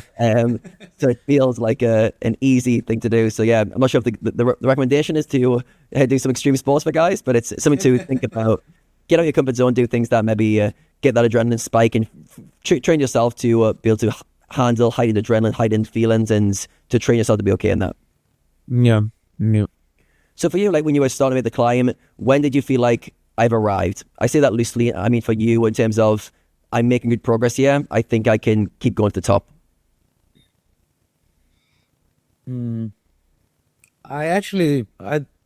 I always feel like I can do more, and I think like that's the reason that I'm always progressing. Like I never have like this, okay, now I'm doing it well. I'm always pushing myself and being hard on myself. Like you can do better. This is not enough. Let's keep going. Like these results can be just variance. Like I always have like this feeling. I never like, okay, you are doing so well now. You are so good. Like I don't have like this kind of mindset. I always trying to push myself and be hard with my goals. And yeah, even today, like I just won the challenge, and like I'm always thinking like, okay, you run well, you did well, but that doesn't mean anything. Like let's just keep working, keep studying, keep playing. Yeah. Yeah, I think it's a winner's mindset. If you look at like kind of the greats of sports, getting to the top's one thing, staying there's another, because the mindset now is people are chasing you. You've got to prove yourself again, prove it wasn't a fluke. Longevity is probably the biggest indicator of how really good you are over time. If you can stay at the top for multiple years, a decade in some instances, that really shows to yourself and everyone else that you're really one of the best. But yeah, it was interesting as you mentioned there, because I think for you, you've got two things going in tandem. One is this belief in yourself that you can do anything, you can learn, you can get better, you can reach the top. Then also maybe an insecurity that I'm not quite good enough yet. I need to do more. And I think when you pair those things together, it one drives you forward, but it also stops you getting complacent. Because I feel like one of the challenges when you're having success is you start to go, feel good, I can relax, yeah, I'm doing well. But it feels like for you, this kind of, maybe an insecurity might not be the right word, but it's some sort of internal drive where I can do better, I can get more. For you, does that feel like a heavy feeling, or does it feel like a motivating feeling? I was trying to get into like the root how it feels for you to feel like I want to be doing more. Does that come from like a frustrated drive, or is it more of an energizing growth drive? I think like I'm so happy playing poker. I'm so happy doing this, like that I just can't get comfortable. Like I live in the dream for me, you know. I wake up every day and do the thing that I love the most, that is playing poker. So I think it's like just motivating, like, okay, man, you are living the life of your dreams. You are doing what you love. Why not get better? Why not do better? So I think like is in a positive way, you know. Sometimes it's kind of pressure too. Like you just want to relax and do other things, and your head's like, man, you should be grinding. You should be like getting better. Sometimes it's kind of overwhelming, but I like it. Like I love poker, so I love that. Yeah, it feels like you've got this constant, almost inner drive to want to get better, to improve, to see how far you can push things. And the good thing is you're enjoying every moment. When you've got that enjoyment in the love of the game, you're like doing things that other people might have to work really hard at and discipline themselves. And you're like waking up, smile on your face, going, oh, "This is awesome! I get to grind today." Exactly. Yeah. I'm guessing like you do have times, like maybe periods where motivation isn't as strong. I know maybe not recently, because it feels like you've had an amazing 12 months in particular. Have you had any points where maybe you haven't had as much love for the game as in motivation? And if that has been true, like anything you've changed during those times, or are you somebody who grinds through? I still didn't have like this moment. I see like a lot of people say that, but in the 5 years of my career, I never have that. If I'm on a downswing, I'm motivated because I want to get out of there. If I am on an upswing, I'm motivated because I want to make more money. So I never felt off of motivation till now, but let's see how it goes from there. But I never had that problem. Like I'm always motivated. I've heard someone say that you're very good at playing regs and you always have throughout your career. What is it about playing other good players that brings something else out in you? Do you feel like that's just the competition drive, or when you are playing the cash game championships, what does that kind of challenging lineup bring out of you, which maybe playing fish or softer lineups wouldn't bring out? I think like it's the moment that I play the best, then I'm more focused, more present at the game, because for me that's the true competition, you know, like that's like the hardest the competition can get, like, and I enjoy that. Like it's what I like about poker is the competition. Of course, making money is also great, but what makes me love poker is the competition and try to be better than the guy and try to outplay the guy or understand what he's doing and doing accordingly. So I always love it, reg battling. Like it's one of the things that I like to do the most. But I play GG now, and it's hard to play. It's hard to do reg battles when the rake are so high. So it's something that I can't do. So, but when I have the opportunities, it's something that I really enjoyed because of the competition. Yeah, it sounds like for you, you thrive on challenges and you thrive on playing in tough lineups. So you mentioned for you, you're an intuitive player. You like to trust your reads. I'm curious to know, like, when you're not on top of your game, how you need to alter that. Because I picture when you're on your A game, feeling sharp, your reads, your intuitive drives are kind of really in sync, and you can get to go with them fully. But let's say you're not playing your A game. Let's say you're playing your C game. How does that look for you personally when you're a bit off? Maybe your reads are a bit off, your intuition isn't as strong. What does your C game look like? Yeah, that's the beauty of playing cash games, you know. When I'm not playing in my game, I just sit out and go do other things. Like I really try to do that. Like I can play my game for a really long time. Like I think I'm good at that. I can perform on my best for long hours. So when I'm not doing that, it's really clear for me. Like, okay, now you are not doing well. So let's take a break. Let's play tomorrow. Let's like avoid playing on this kind of state. But yeah, I just try to avoid. If I'm not feeling well, if I'm not playing well, I won't play, you know. Perfect. Yeah, you got the self-awareness to spot that because you're in your A game so often. So when you notice that's not true, you don't force it. You kind of take those breaks and you don't play through it. Yeah. I'm curious to know your approach to risk. It feels like, look, from the outside looking in, you're a bit of adrenaline seeker. You maybe probably take on risks that other people may not. You risk your life in terms of extreme sports occasionally. In terms of like risk for poker, how do you think about like moving up stakes, aggressive bankroll, shot taking? How do you think you handle risk, and what's your kind of approach to risk taking? I think it's like it has two sides on that, right? Like it's good because I love taking risks. Like my whole life, I like taking risks. But in poker, it's good because you're going to be aggressive. Like you are going to take shots at higher stakes. You are going to be fearless. You are going to play against anyone. You are going to make the bluff and make the call. I think it's like a skill necessary for a poker player, but you can also bury you. You know, you can like be displaced with bankroll management. You can play games where you are not winning because you want to take the risk. So I see that with like two sides, is good and is bad. So I just try to be on the good side that and try to work on the bad, like try to not do the bad parts of taking risks in poker. So it's not always possible, but it's what I try to do. How do you stay on the good side? And what are some of the things you have to change, or things you have to be cautious of yourself so you don't take on too much risk? I just try to be like self-aware, like everything that I do, I will like try to take a break, yeah, like, or analyze, and I also talk with other people, like talk with somebody from the stable, or talk like with my mental coach, or talk with my girl, what you think about me doing that. Or I try to take like I'm always going to take the risk line, you know. So I try to talk with people that are more that play safer than me and see their perspective. I like that because I feel like when you've got a certain personality type, it's really hard to see a different perspective. You often need other people around you to kind of give you that insight that maybe you don't have. You mentioned you took a 7 buy-in shot take at the challenge. and then there's a break-even spell, I think around the 10 data points, as Rene noted, but you didn't really know. If you lost 7 buy-ins around, let's say, day 10, do you think you would have stopped? Or would you have taught yourself in to keep going? No, I would stop. I think it's such a hard lineup. Like I was playing, like my normal game is like 2K NL. I was playing 10K NL, so it's not a really good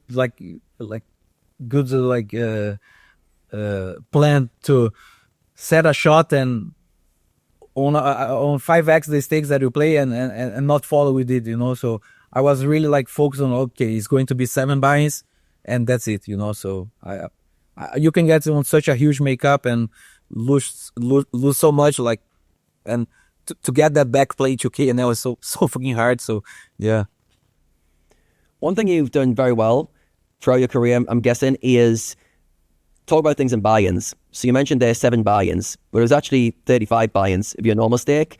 And for you, it feels like you're able to just like go for a strategy, take a shot take, and not worry too much about like the financial repercussions. Maybe you kind of have a strategy with your bankroll as you did with the challenge. For you, how do you handle the bigger swings? Because I think a lot of players who might take that approach, they would not be able to deal with the fact that these are 10K buy-ins instead of 2K buy-ins in the swinging left, right, and center. But for you, you're like, 7 buy-ins, let's go. How do you not get too attached to the larger swings, especially as a year ago you're playing NL 200, now you're playing NL 10K and swinging 7 buy-ins here? I think like you have to do that. If you play poker, think about money, you are just fucked up. You can't do that. If you are, especially if you are like just always moving up your stakes, if you are thinking about money, you are not going to perform. You are always gonna be money scared. So I don't know how I do that. I just do it, but I think like if you don't do that, you can't do that. If you go to play 10K thinking about money, you're screwed. Yeah, I think for you, it comes down to your overall motives. You were never in poker for the money, so why start thinking about money now? Where other people who were trying to make money or get to a certain checkpoint financially, it's hard to switch that off. It's hard to get to a certain level and go, I'll get to this amount and stop thinking about it. So for you, it's never been in your goals, your reference point. You've always thought it is a game that you want to level up the character, and money's just been a byproduct. Has there been any time where you've kind of checked in with yourself and like, well, actually, I've made quite a lot of money in this game, and anything changed, or do you still feel quite the same, just enjoying the game and not really worried about the result side? Yeah, like it's actually really good to make money. Like this changed my life, like, and from the people around me, like I can help other people's. I can have a good life. Me and my fiance. Like, of course, money changed, but it didn't change like the passion for the game, and didn't change like how I approach the game.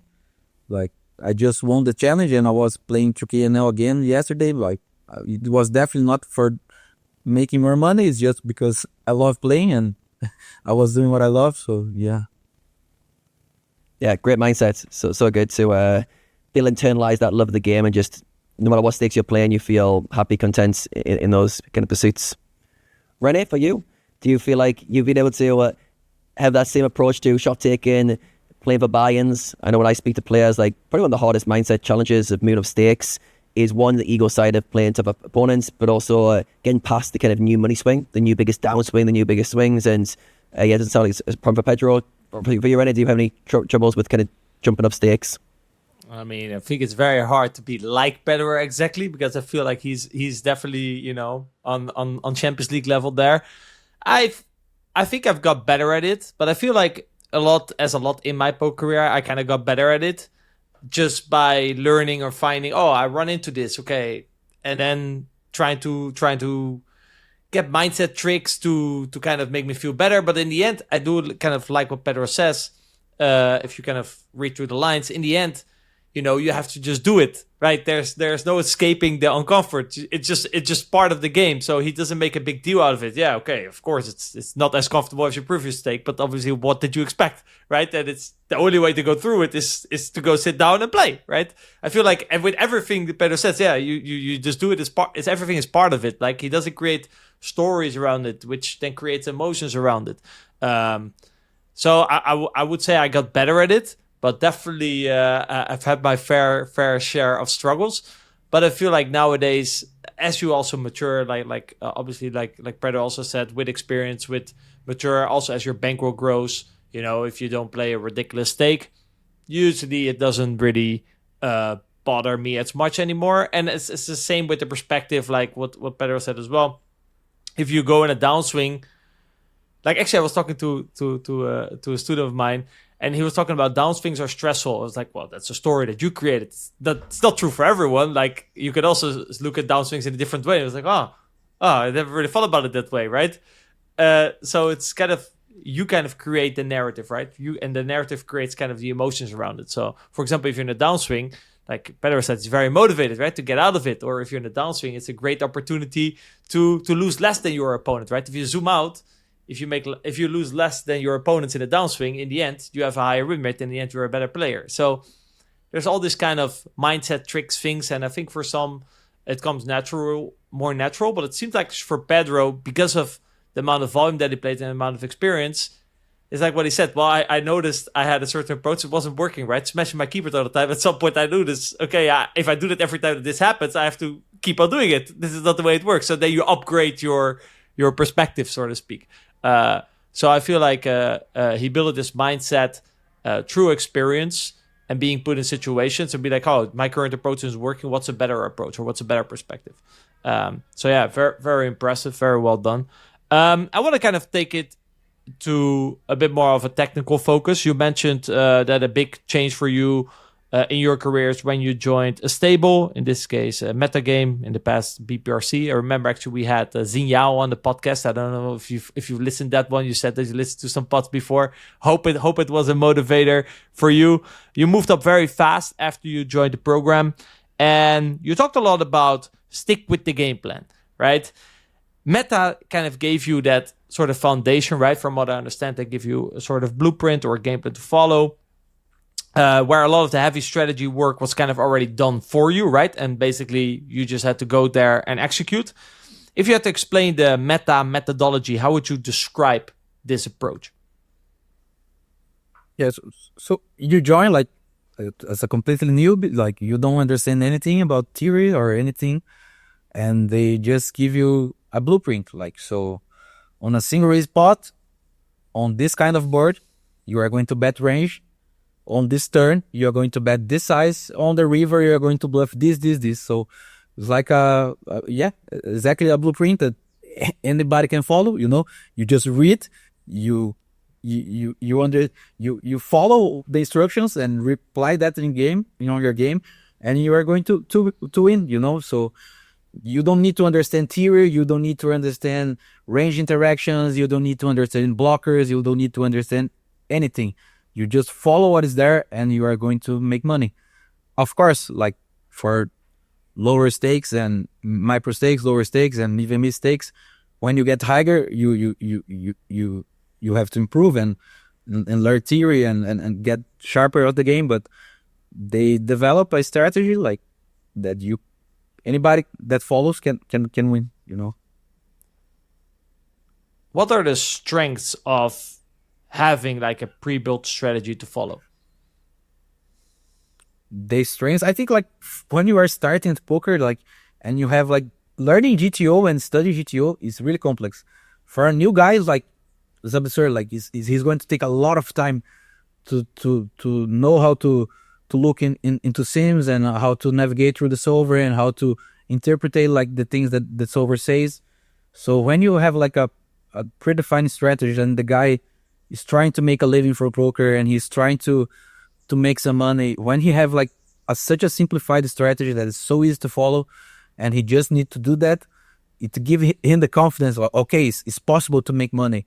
You can win in this game. You can make a living on that. And it's really necessary to give you like the first start, okay, I can quit my job. I can make money with that. And then you start to like getting sharper and sharper and study GTO and getting way deeper in the game. But it gives you the initial start to everything, to see that it's possible to make money playing the game.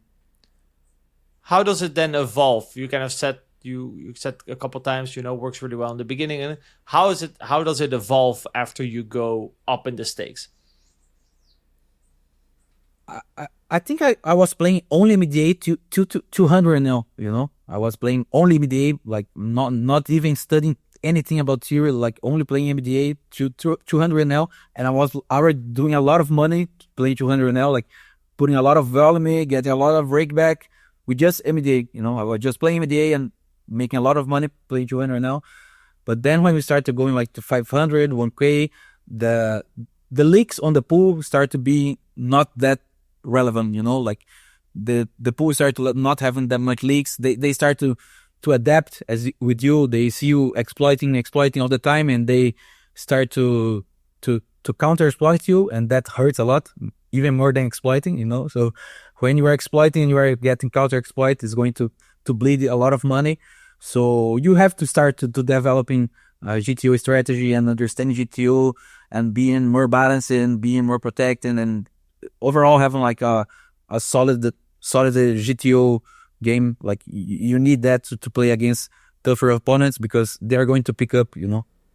Are there like some things in the blueprint that you still apply up until today, for example? No, not anymore. Yeah. Like it's always in your mindset and your thought process because you remember, okay, this line is over bluffed, this line is under bluffed, like this, blah blah blah. But like these are not the guys that are over bluffing or the bluffing, you know. So you shouldn't like trust. Like they are the outliners of the MDA, you know. They are not the mass from the MDA. They are not the mass. They are the outliers. So you shouldn't like really apply that. Yeah, we did a podcast. I forgot the name, but he also said like, yeah, you have these MTT guys, you know, they base their strategy off of MDA, and then they come to play at Tritons and they apply that, but they don't really realize that the population they're now playing against is a little bit different than the population they did their MDA strategies on. Exactly. So MDA is not more that mass database analysis, so they're going to give you like the leaks of the mass, but when you are playing that high, you are not playing against the mass. You are playing like against the guys that are not doing that, you know. So yeah, not a really good idea to follow MDA playing against Linus and Davy. You are, I think, one of the, if not the most successful player, I think that probably came through meta. Why do you think you succeeded with it when others didn't? Obviously, everyone, they get the same blueprint, they get the same coaching, but here you are, and I'm sure many kind of stopped along the way or didn't have the same success you did. So why do you think the players failed despite getting the same advice, and what set you apart? Why did you succeed? I don't know, man. Like I was never good at football, for example. I was going to the kids with the football class and I just suck. And there was kids that were good at this. Like, so I think it's just some people have like a natural talent for some things and they do some things better than other. I suck at a lot of things that I do and I'm good at poker. I think that's just life, you know? And also like I really dedicate myself. I love the game and I spent countless hours studying and playing, but I think there is also a big factor of just having a natural talent for some things. Some people have it, some people don't. You think it's also that the methodology and how you were taught just kind of resonated well with you? You think that plays a part? You think certain approaches can resonate better with one person, less with another? Yeah, I think so. I don't know how much important is it, but for sure it affects, you know. Like, okay, do that. I go and do that. But for some people, like, oh, maybe not here. Okay, like then they try to like, oh, I don't believe this MDA stuff. Okay, I don't think. Okay, but on this board or on this texture, he's not going to overbluff, and they try to like think with their own heads when they don't know shit about poker. So they try to deviate, and I was never that guy. Like I always followed the structures. You know, do that. I did that. Do this, I do this. So yeah. What about your strength in terms of volume?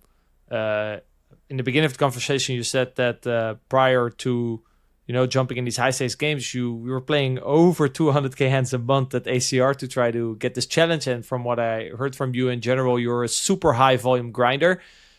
That obviously something I think that would set you apart from some of the other students that maybe started with you. What do you think is the benefits of being a high volume player?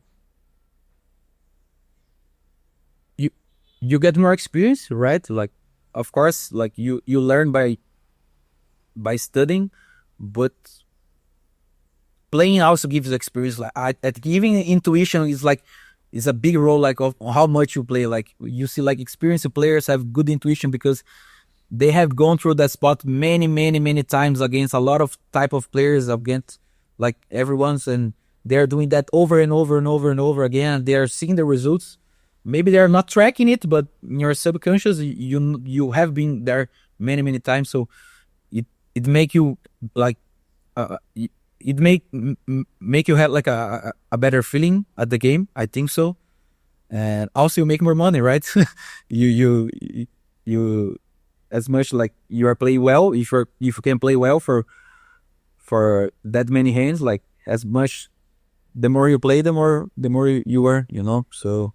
Yeah, I guess that's not necessarily guaranteed for everyone, right? I think if you push it too much with the amount of tables you play or the amount of hands you play, I feel like then for some players, they fail to improve. How were you able to put in that much hours? I don't know, maybe were you playing a lot of tables or a lot of hours, maybe to also only clarify that? 200k hands? Uh-huh. It was like, I think, 5 zones, 6 zones, and 2 regular tables, like 80 tables, like 6 zones, 2 regulars, like a lot of tables and a lot of hours. all of them combined. Yeah, I guess if you play 200k heads, you can. You have to combine the two, because I'm asking that because I feel like there's a lot of players, if you only focus on volume, they kind of fail on the improvement side, but you seem to find that balance. Yeah, like as I say, like I think like the fact that I enjoy so much is make it easier for me to play for long hours and have like good results, because I'm enjoying the moment. I'm not like, oh, I can't play anymore. Like I'm thrilled to be that. Like I'm enjoying the moment, so make me be more focused and be more present and take better decisions because I'm enjoying that. What about curiosity? Yeah, definitely play like a big role, like, but I have never been like the really studious guy, like that spent hours on solvers. I was always more of the grinder, but the grinder that is, if I have a doubt, and I will stop the grind and study like between the sessions. I'm checking hands between my breaks and like all of these, but I'm not the guy like, oh, I studied like 4 hours a day.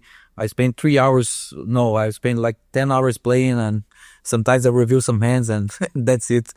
So from that point of view, especially when you joined the stable, it was kind of a match made in heaven, right? They want someone to grind, and you want someone to do the strategy for you. Exactly. Perfect combination. So, but I think also what you said there, like I think a lot of players who go for high volume, they might not enjoy it as much as you, and they kind of look like, oh, fuck, I have to play another 5k hands today. You understand? That's kind of becomes their main objective, like, oh, finally 5,000 hands, where it seemed like you were still enjoying the game, you were trying to get better, you were still curious for situations. I think that's definitely different. Like you can approach the high volume grind more for the sake of high volume, or just it's a result of you really enjoying it. You want to get in spots and you want to get better. I think it's just like for the love of the grind, like especially the beginning. Now I'm not like that anymore, like playing higher. Like I don't feel like that necessity of playing a lot, but early in my career, like I want to do that, like if I play like 100Ks in the month, I was like, oh, I want to play more. Like if I take a break or going to holidays, I was looking forward to come back home and play, so this was not, I was not forcing myself to do that. I was doing because I want to do that. So yeah. Are there any downsides of playing this high volume? Yeah, for sure, man. Like it's way easier to get like tilted than like even like I could say like I don't tilted a lot, but when you are playing that high volume, it's impossible to always be on like on your A game. You are going to play on B, C, E game, and you're going to tilt a lot, and your routine is going to suck because you are going to play like till late nights, and you are going to wake up at 12 p.m. and you are going to sleep bad and you're not going to exercise. There's a lot of downsides.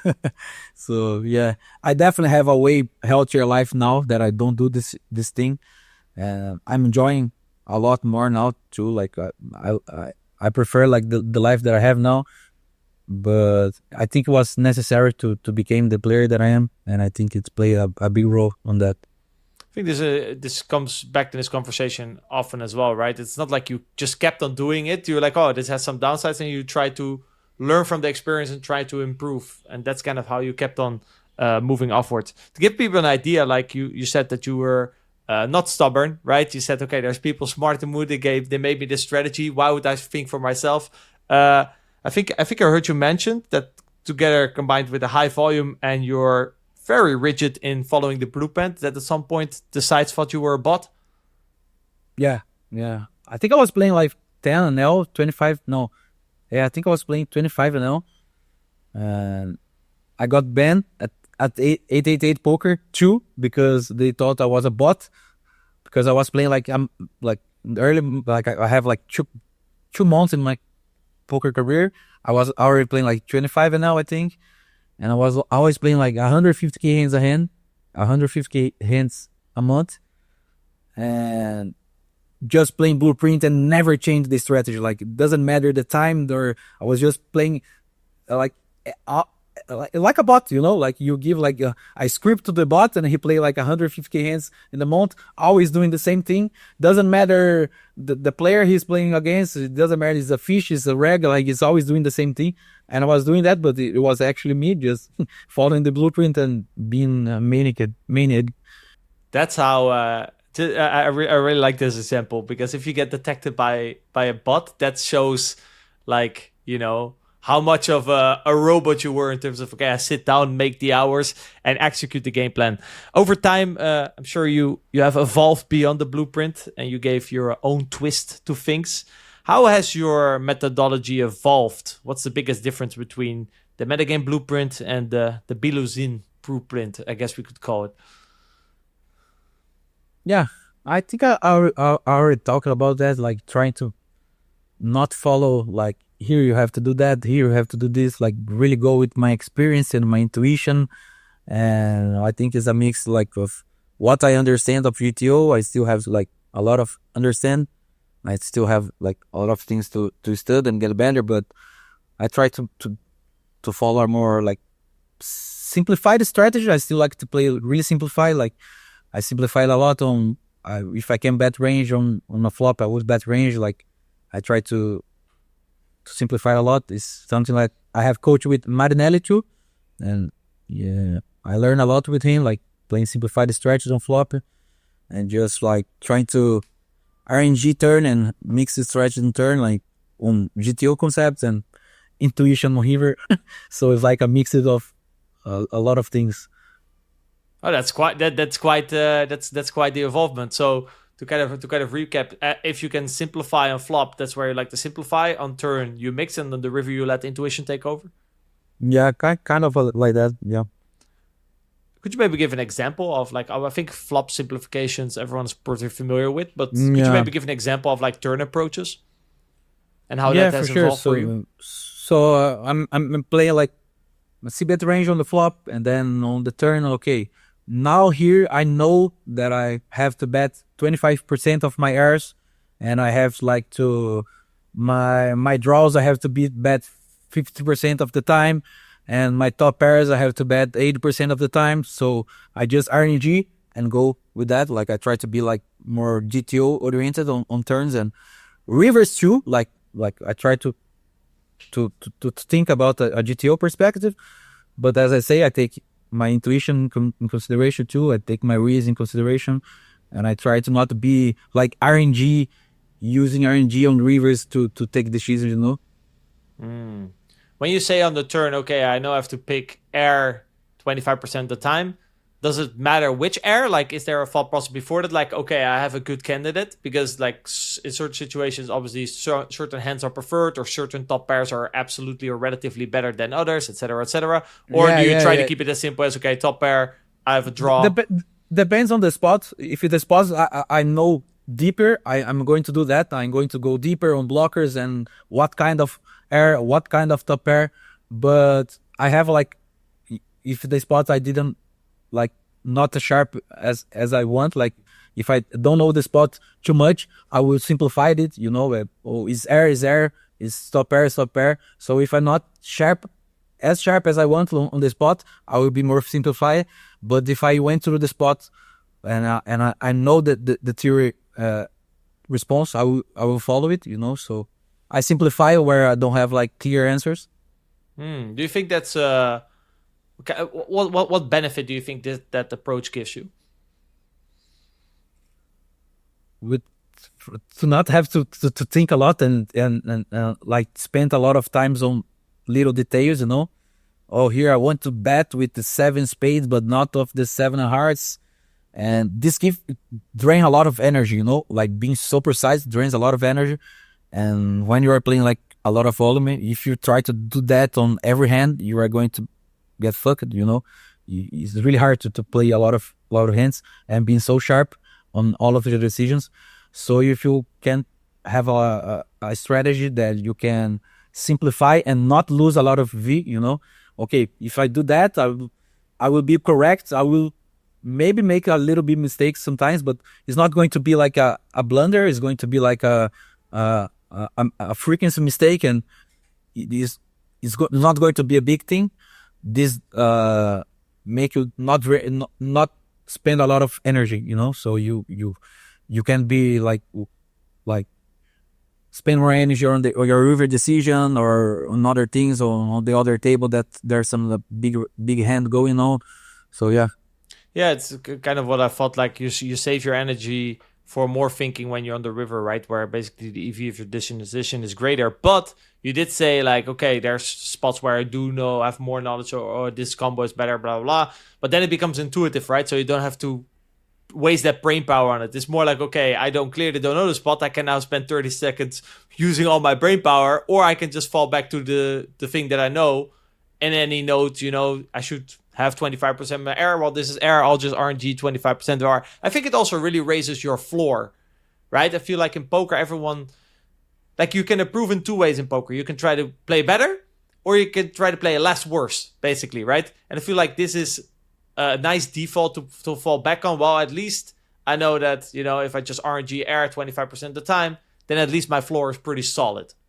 exactly. Like it's so hard, man. Like to have like all the response for poker. The game is so big and like it's so hard to be like so precise with like GTO heuristics on every node. Like you need to you need to have like some kind of simplification, like to perform at least on a good level. And then as the time goes on, you start to going deeper, and you know, so you have to like have a default plan to don't, as you say, like have a floor and that's it. I'm not going to lose a lot if I do that. But as time goes, like you don't have to rush. Like you start to understand the spot better. You're going to be there again, and you are going to stud. And yeah, I try not to rush things. That I need to know this and that all of the time. I try to have like some kind of simplifications that I just can, with time, like learn and get better. I think it is important to add for the listeners. Obviously, what you think is simple might be different what a simplified strategy is for someone listening, right? Playing 210L, that's one.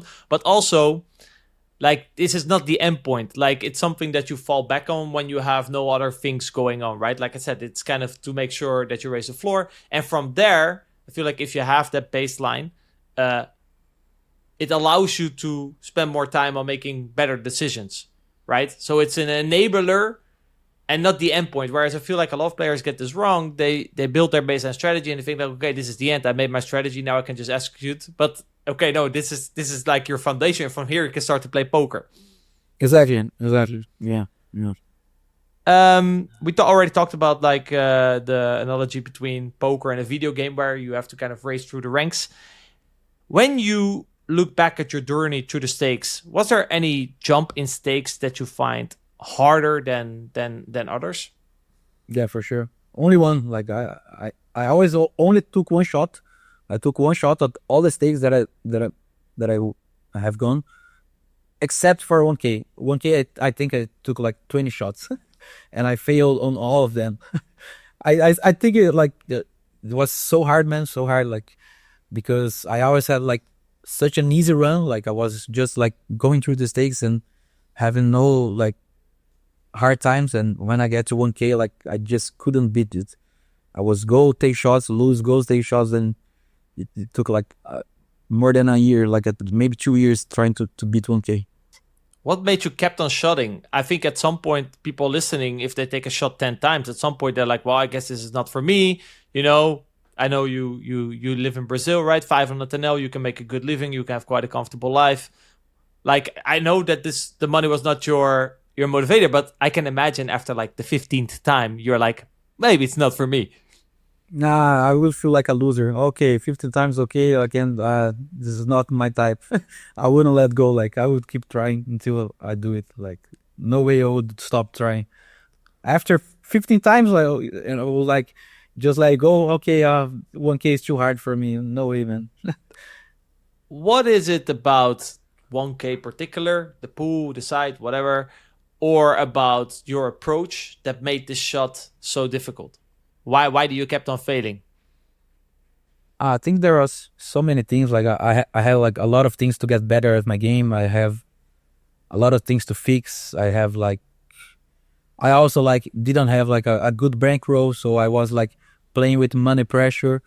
And man, I think everything. Like I need to be more mature because I was taking shots at 1K with like 1 year and a half of poker, you know, so I was not, you can't be like that good with that little time, you know, so I just need time. I need to get better at poker. I need to get better at my mental game, everything. And the only way to get better at it was taking shots? Yeah, I need to know if I got better, you know, so I took the shot, I went back, work, tried to take the shot again, okay, it's not enough, went back again, take the shot again, so yeah. I kept trying. You said that you had many leaks in your game that you had to fix. Do you recall maybe certain bigger leaks? And how did you go about fixing them? Yeah, being way too station. I'm still am, but not as I used to be. Like I was way too station. Playing on a few that people were not that aggressive on GG. So I was calling everyone and nobody was bluffing. So that's a big reason. Like it's really hard to make money when you are calling everyone and nobody's bluffing.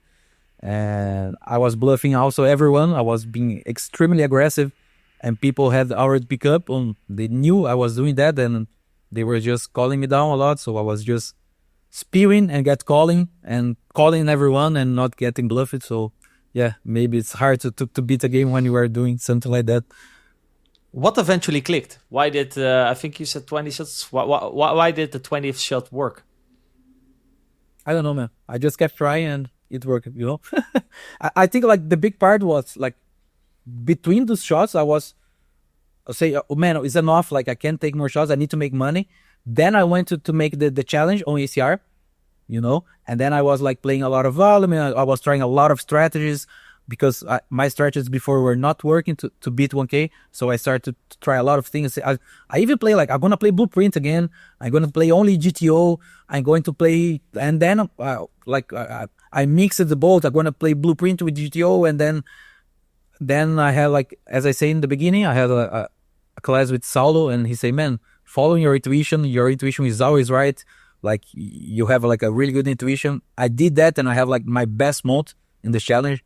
And I started to take that more in consideration and be a more like a kind of an intuitive player, and it's going really well since then.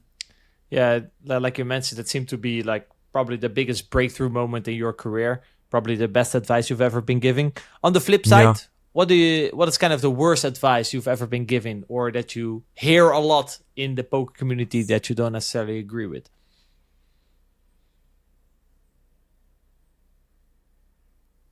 Yeah, you have to call this hand.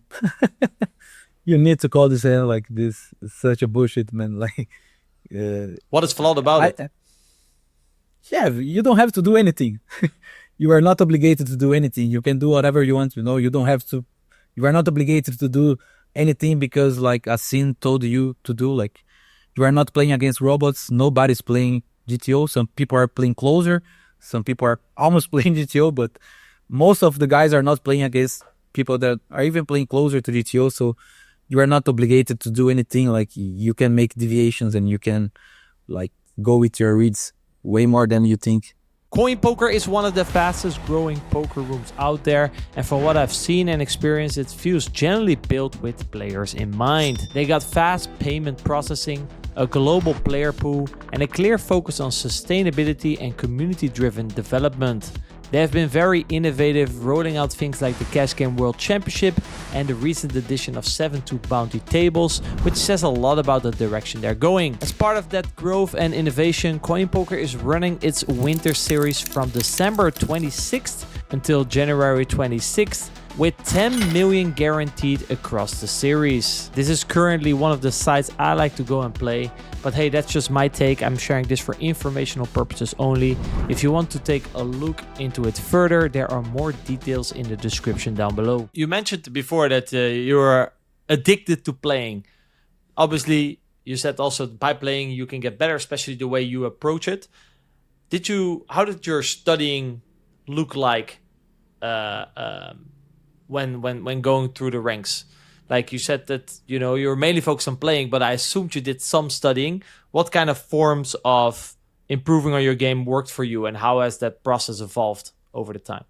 No, I have always been studying. I've just was not like the guy that studies more than play. I have never been this guy, but I have always been studying. I'm studying with all the ways you can imagine, like group studies by myself with solver, with data, studying. Like, I love watching videos, actually. I love to see people's playing and explaining their thought process. It's one of the things that I like to do most. Like, I watched all the content creators from YouTube, all of their videos over and over. Like, I've watched like all the videos available at Metagame. Like, I love to see people playing and telling about their thought process. I think I can like absorb a lot of that. So I did all of the studies that are possible, like group studying, solo studying with solver, reviewing hands. I do everything a little bit, Out of these, which for you have been most effective? Yeah. Now I think like for sure, like watching people play and see, like, but not just people playing and chatting. Like, when people are playing and explaining all of their thought process, okay, this hand I'm going to do that because my range wanted to do that, and I will, like, I like this approach. Like, I feel like when I watch people play, I can take good things, like see how he approached the games, and sometimes it even helps me more than looking at the scene, because sometimes I look at the scene, I'm just like see frequencies, but I don't understand the concept. And sometimes I'm seeing somebody play and he explain why, here your range are going to do this because of that, and that clicks for me sometimes more than look at a scene, So like, for example, the guy making the video has already processed it and now says it in his thought process, and that's easier for you to soak in. So you think you've always, again, we kind of come back to like working in a team, right? At Meta or in a stable, you have people around you kind of doing all this work, and then they can explain you a concept or playing. Is that like the best? Are you more like a sponge? So if you're around the right people, you soak up all their knowledge and you straight away go into execution mode? Being a sponge is a great quality. What advice would you have for mid-stakes players who are fired up by rating you and seeing you watch the Cash Game World Championship, and they want to one day compete in it as well, but currently, they feel a bit stuck, don't see the road ahead clearly. Any tips or recommendations? What should they be focusing on in order to next year take a shot as well, like you did? Yeah, like be brave, grind hard, study hard. Like there's no secret. Everybody knows what you have to do, right? Just put in the hours, lock in, and like don't fear. Like be brave. Like take the shots, put the hours, and that's it. There's no secret. When you say be brave and don't fear, how does it look in practice? Like how can people like, okay, I should be brave. What should they be brave at? How do we turn the word brave into action? Just do it, right? Okay, so you want to take the shot, go take the shot, try it, fail, do it again, fail again, try again, fail again. So just go and do it. Don't overthink. Don't put yourself like in one spot that you think you can do it. Just believe in yourself and try. But what if they're afraid? Or it makes them feel uncomfortable. You are going to be afraid, right? If you didn't feel afraid, you want to be a challenge, Challenges are going to feel afraid. You are going to feel fear and you're going to be afraid, and that's part of it. You gotta face and do it and learn with that. Like there's no other way. Like you gotta do it. You gotta go and do it. Besides feeling afraid or having fear, or you gotta do it. You just gotta go and do it and try. You said the magic word, despite, and that's kind of why I asked the question. I hope this would kind of come out. You said, despite being afraid, still take the action. Because people, a lot of times, they feel their insecurities or their fears, and they see that as a sign that they are not ready yet. Whereas you now say, like, it's part of it. Be brave. Yeah, you are always going to feel that, like all the fighters, all the athletes from every sport, they all have fear. They fear before a fight. They fear before a match. Like they are anxious. Like it's part of it. Like you just gotta go and do that despite the fear. Like just go. But Pedro, I don't feel confident enough in my game, and I still have a lot of leaks. Then go stud. Go get better and try again. But keep on trying, right? Yeah. And that's it, right? You don't know if your game is good enough for the next take unless you try it. Exactly. Then you fail again, and then you work on your game again, and you try again, and you just repeat that. Adam, what does be brave and don't fear? What do you think about when you hear that? Yeah, I think Pedro summarized it great. It's not don't fear. You do feel the fear. Being brave is feeling the fear and taking the action anyway. And I think often, as you mentioned there, Rene, the problem people have is they get stuck in the fear and they let the fear drive decisions. When in reality, if you let the fear speak and act out, it often leads us to retreat, to play things safe, to protect ourselves. But being brave means just stepping into that and stepping into that for the right reasons. So yeah, I love Pedro's approach because it just simplifies things. Like imagine you're sitting watching this and you go, right, I want a shot to take the next level. Let's say you've got the bankroll for it.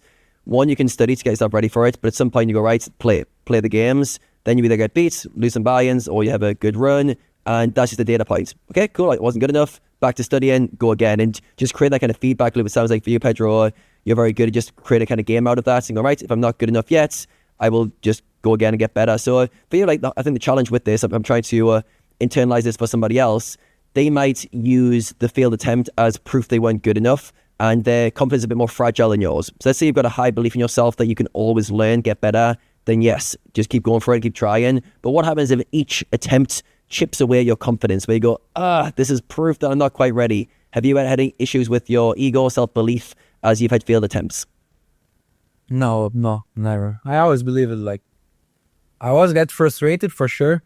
Oh my God, I didn't do it again and again, but I never like thought, oh, this is not for me. Like, I know it was just matter of time, just matter of putting the work and getting better, that eventually you will do it. Like, we are humans, like everybody, we breathe air, so it's fair game. Does that internal belief come from your ability to think you're always learning, getting better? Do you feel like you're someone who, if you're not good enough yet, you'll get better and come back as a better version who will be able to win? Yeah, for sure. This is not only in poker, right? In life, in everything. Like everything that you do, you have to learn how to do, and you are not good at the beginning. Everything is like trying, repeating, fail, repeating, fail, repeating, trying, improve, get better, fail again. Everything in life is about that, and poker is just like another thing from life that you have to have the same approach. Yeah, I think if you take that approach, you build resilience, you build the ability to fail, come back again. And I feel like some people who don't really try things, who aren't brave, who don't step into their fears often, they use defeat as a kind of almost like a validation that they weren't good enough, or to justify that it wasn't quite the right path. Whereas for you, it's just a game of, I'm going to make this jump, I am going to get better, and no matter what knocks me back in the short term, I will learn from that and get better. So I think it's a good thing to internalising anyone who's not quite there yet. Try to think of how you could build your own confidence by learning from mistakes, getting better. Because if you learn from mistakes, then there's going to be a point where you learn so much and you get so good that you make less mistakes and you just become so good that you can't fail. That's not actually true, because variance can always fuck with you, but you get good enough where failure becomes very small. Yeah, for sure, man. Go for sure. All right, I want to do a rapid fire with you now, Pedro. So the way this works is I'm going to ask short questions, and your goal is to use your intuition and answer them as quick as possible. Whatever comes to mind, there's no right or wrong answers. If you need to pause, no problem, but just as quick as whatever comes to mind. Okay? Okay. All right, first question. Describe your poker game in one sentence. Aggressive. This could be the same answer, but what's the one word you hope people use when describing your playing style? Solid. What's the most overrated concept in poker? That's hard. Overrated concept. It's not a short answer, but I don't think there's an overrated concept. Depends on how you use it, depends on how you approach. Like a concept is a concept, and it's going to be important. You don't have like a bad concept. If it's a concept, it's important, but depends on how you use it. Depends on how you translate that to your game. So I don't have like a clear answer for that. Depends on the guy. What's the most misapplied concept? Misapplied concept, GTO for sure. What's the biggest adrenaline rush? Skateboarding down a steep hill, or the final day of the Cash Game World Championships? Downhill for sure. What's the most underrated skill that high stakes poker players have? Underrated skill. Resilience. Who surprised you the most in the Cash Game World Championships? Prodigy. What do you think gives you the biggest edge at mid stakes? MDA or GTO? Mistakes, MDA for sure. What's one spot you think you understand better than almost everyone you play against? No. There we go. Which item would you have loved to have smashed back in your tilting days? Oh, the monitor for sure. What's been the worst habit that you've had to break in your poker career? Not exercising, not practicing exercising. What's more plus EV in high stakes, intuition or discipline? Discipline for sure. If you couldn't play poker ever again, what would you obsess over next? Skate or motorcycling, something like that. Yeah. Something that spikes adrenaline, no doubt. Yeah. All right, cool. Yeah. That's the rapid fire. So now we're going to go into some reflecting questions. You can take longer and no pressure to answer them in one sentence. But yeah, for you, what would you say has been the most important lesson poker has taught you about yourself or about life? Just keep trying. Keep trying. Yeah. How has it taught you that? By like, it's just not on moving up the stakes, but also like applying the strategies. Like you learn some strategy and you go and execute that, and you can execute that and go wrong for a lot of times, and you just have to keep doing the right thing, and the result will eventually come. So just keep trying, keep doing what is right, and things are going to work. For you, do you set yourself any time frames? Because I feel like with that approach, it's so good when you remove time restrictions. But I think a lot of us work towards goals in terms of achieving X outcome by the end of the year or by a few years' time. Do you create any time-bounded goals for yourself? Or are you somebody who just lets things take as long as they take? No, by the end of the year, I always set goals for myself. What was your goal this year? Having the best year of my career and consolidate myself as a high stakes cash game player. Mission accomplished, no doubt. Yeah.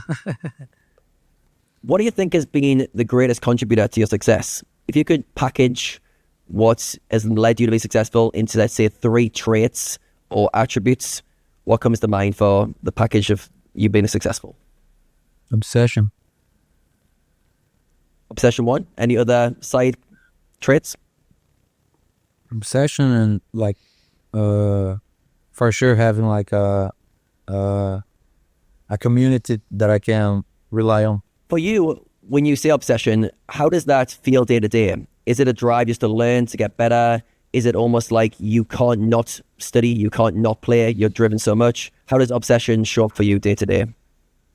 I think as you say, like I cannot not play. I cannot don't study. Like I think about that all of the time. Like, and if I trying to do other stuff, I'm still thinking about poker. So like I just can't turn off my head, you know. Has there been any times where obsessions pushed you too far in terms of maybe burning out, maybe not giving yourself time to recover, and maybe the obsession has been a negative impact in a short period? Yeah, many times. Like didn't have like getting proper sleep because I want to wake up and play again, and or because like I really want to get out of the downswing and I was like playing more than I should, not taking rests and like being tilted, like for sure, many times. How have you learned to balance that as you matured? Yeah, for sure. Yeah. What have been the main changes you've had to make?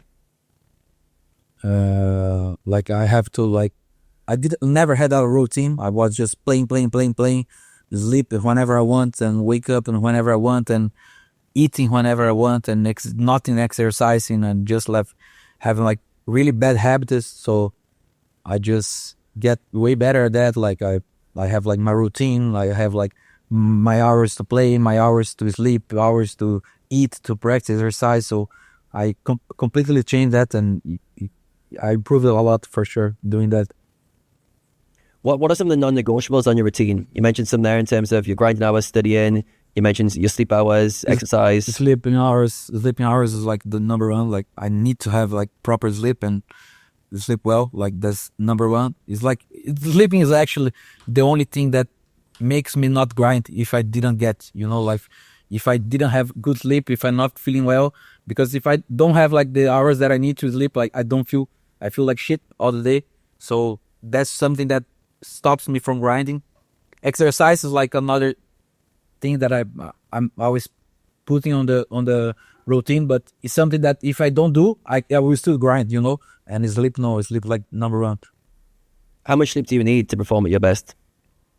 8 hours, 7 hours and a half, something like that. But I sleep really well. Like I sleep like I lay in my bed and I'm completely gone for 8 hours and 7 hours out. But if I have that interrupted or if I hangover, like I will feel like really bad, you know. Like I'm really good sleeper, but if I don't have it, like I will feel like shit. So if you don't sleep well, let's say it's a normally day for whatever reason, would you then reallocate that day towards more studying? Would you have more of a rest day? How do you kind of use that sleep? Rest, yeah, rest, yeah. In what forms of rest would you use throughout the day? Sleep. Yeah. Sleep, like, or just chill, like watch a movie with my girl, going like to visit my mom or do something like not related to her, you know. So this year has been a big breakthrough year for you. I think you said at the start of the year was you're playing NL 200 or at least late last year. Now you're playing NL 5K. When you look back on the year, what are you most proud of? The challenge for sure. Winning the challenge was like amazing, man. Like best experience I had so far in my career. Like was so intense. Like playing against the best in the world, being able to do well, and booking the win like was insane, man. Insane. Yeah.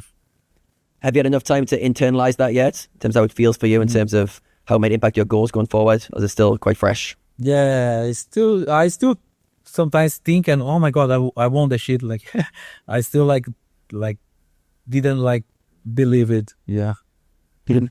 Going forward, what do you think excites you the most? Or what do you feel like will be the next challenge to take on? Obviously, maybe next year they might run another version. What do you feel like going forward based on how well and how much you've enjoyed this challenge? What are some things that you want to do next year in related to that? Probably play higher, you know, find higher games than the ones that I have now. Maybe some live games and maybe some other opportunities on other sides online to play higher. I want to play higher. Do you feel like you've got anything left to prove to yourself? Yeah, for sure. Always. What's that? Yeah, I don't think nothing changed. Like winning the challenge was just like a good result that I have over 40k hands, but I didn't prove myself. Like I don't think I'm still in the top players in the world. So I want to become one of them, but I still have a lot of work to do. When you say the top players, how many people do you generally rate in the top tier? I know it's hard to name names, but is there like 5 guys, 10 guys who are quite far ahead? 10 guys, yeah, there are a lot of 10 guys that you can name like really fast. And do you feel like you're just behind those, wanting to break in? Still got a little bit of work to establish yourself in that elite?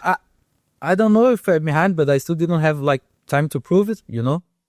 I just joined like those stakes. Like I don't know how well I'm gonna do over a big sample, so I still have to prove myself. So for you, you mentioned that the other players in the challenge had a lot more experience. And those elite 10 guys, I'm sure most of them, maybe Prodigy is one of the younger ones, most of them been around a long time, got a lot of experience. How do you feel like you've been able to close your gap, at least the gap, and at least get yourself in the conversation with those players in a shorter space of time? Is it the obsessive drive? Is it something else you feel like allowed you to close the gap quickly? You say during the challenge, like how? Or no? In general, like if you look at the players who are above you, maybe the top 10 guys or whoever it is, they play a lot longer than you. Your career's been a lot shorter. You mentioned like some guys have played 10 years at the top, maybe in that range. So for you, like how do you feel like you've been able to get yourself in the conversations in such a relatively short space of time? Yeah, definitely like obsession. Like, and I think like many of the guys that are there have been like me, you know, they have been obsessive with the game, and maybe they still are, and that's why they are who they are. So, yeah. Do you think it's easier for someone who's on the come up, like you, Prodigy, maybe Prodigy's more established these days, but do you feel like the guys who are hungry to get this for the first time, it's a bit of an easier job for them rather than the guys who've been more established, like a Linus, for many years? Do you think there's a dynamic there which plays into the young challenger over the older established champ? If I think it's easier, like for me and Prodigy, like, no, I don't think so. I think like maybe it's kind of the same. Like, I don't know when these guys established themselves as like the best. I don't know how the field was back then. I don't know if today is harder or no, but we are all gonna have like similar challenges. So I think it's like similar. Outside of the high stakes cash games, do you see yourself playing any other big live stops? Do you see yourself want to play the Tritons? What's the future hold for you? Yeah, I'm going to start to playing more MTTs this year. Like not on my daily grind, like, but on Sundays and on weekends, I'm going to start to study and play more MTTs. So yeah, maybe some lives too. Let's see. What is it about tournaments that you are excited about? Competition for sure. Like the last days that I had on the challenge, like you always have that on close to that on tournaments, right? Like have the final tables, have a deep run, and you have like this feeling that you never have on cash games, you know, and it's nice. There's going to be a lot of people watching this episode, and they're going to be inspired by how quickly you've been able to go from NL200 to winning the cash game challenge, and I'm sure they'll be dreaming, fantasizing about doing the same. What would be some words of advice you'd give to that player that would kind of summarize what we spoke about today? I think the same that I gave before, like be brave, keep trying, don't give up. Like it sounds like really cliche, but that's it, you know. Yeah, there's nothing you can say. Like you gotta keep doing what you did to take you there, you know. And just do it more intense and more, maybe put more hours, but keep focused, be brave, and yeah, just go for it.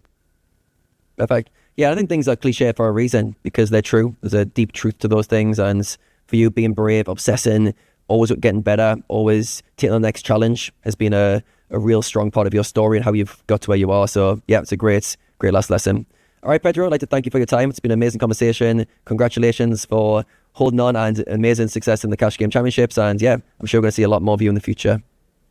Thank you, bro. It was a pleasure being here. An honor. Thank you. Thank you for the invitation. Pedro Biluzin, aka the champ of 2025. Great conversation. Thank you a lot for coming on, sharing your wisdom. Adam, what were your main takeaways of today's conversation?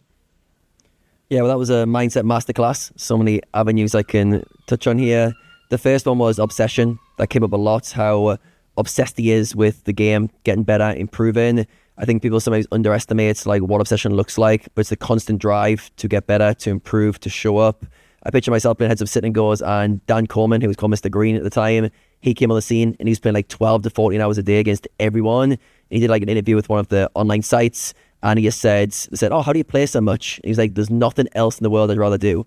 And I was like, we're all screwed. We're all screwed because this guy just, all he wants to do is play. He's obsessed. And when someone has that drive, they show up in ways that other people can't match, because they're not doing it because they have to. They're doing it because this is what they want to do. This is the thing that they wake up to do. So for him, he pairs that with belief. If you look at throughout his career, he kept telling himself, I'm going to be the champ, I'm going to win. He was telling everyone in his circle that he was going to come out on top. This is something that's not just unique to the challenge. It's a belief system that he's always cultivated. He will get to his goals. He will get the top, because if not, he'll just try again. You'll learn from that and get better. So a strong belief. And I think anyone listening, think about how you can work on building your own belief system in yourself. Not through results, not through evidence, but also just by how you show up and how you think about yourself. So for him, his belief was built because he knows he's going to get better. He knows he'll do whatever it takes. He knows he'll work hard. So that over time builds a kind of belief system. He also has a bit of a lingering doubt, that an insecurity that he's not good enough yet, a bit of a fear of needing to get better. He still felt, even at the end there, that he wanted to prove something, that he's got to get better. So I think when you pair that with belief, it allows you to keep improving, keep getting better.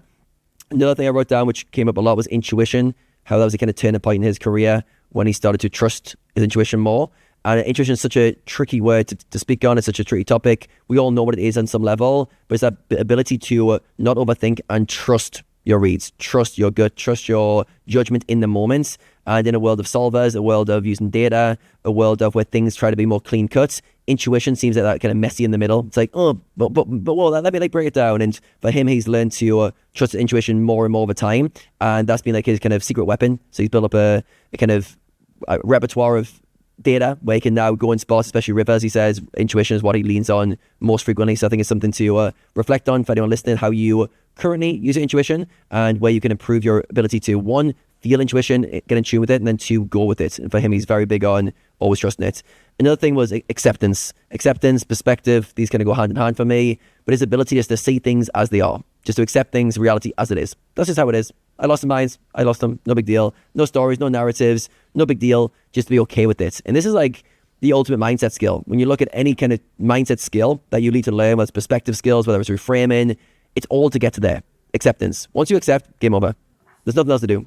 Your mind's clear. You can go on the next thing. So for him, there's so many times where we try to pinpoint him, we try to put him on the spot, and he just showed us that he already accepted it. He showed us that the perspective was just, it is what it is. And from there, that's work done for mindset. So I think for him, he's got a lot of, obviously, a lot of things he mentioned learning was for experience. So one thing I wrote down as well, experience has been his biggest teacher. And other people learn differently. So I think when you're trying to learn from somebody else, you've got to think about your own learning style. We talk about this throughout the conversation, but he learns a lot through watching others, but from experience. That's his kind of 2 points. So for him, he just lives stuff, does stuff, gets lots of volume and gets lots of repetition, and that's his learning vehicle. Other people learn more from observing, through studying, through learning actual frameworks in more detail. So you've got to think about for yourself how it applies. But for him, it was really interesting to hear how good of a mindset he's been able to form through experience and through accepting stuff and developing these perspectives through living them.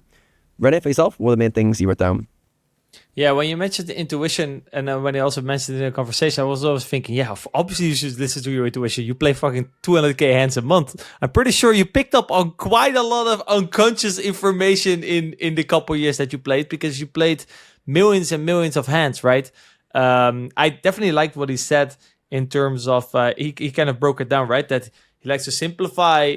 Like there was one part of like the meta methodology that he still tries to implement in his current game. Like he tries to simplify flops wherever possible, right? Save brain power. Then on the turn, again, like with the RNGing, like he kind of knows what the range composition roughly look like. So you bet the X percentage of your draws, X amount of your top pairs, X amount of your air. Then he would just RNG that, and then he would use all his brain power and intuition to kind of solve the river, right? But it was very important that basically what that allows him to do, the simplification and RNGing, it raises his floor, right? And we talked about that. Yeah, you can get better by moving your ceiling higher, right? Raising your A game, or by upping your floor, aka raising your C game and having the thing that you fall back on being less bad than before. And what that allows you to do, to have kind of that floor, it allows actually for more room for intuition, right? Because you have less thing to think about. So your intuition can actually lead more of your decisions. So I thought that was very powerful. You already mentioned the perspective. I really love that as well. When we were talking about the challenge, he said, I was like, okay, well, you think about the fuck, I have to play against the best in the world. But he was like, well, there's also guys who are not that great, right? And then the same with if you only focus on the mistakes that you make, you feel pretty bad about yourself. But he said, hey, but they were also making plenty of mistakes.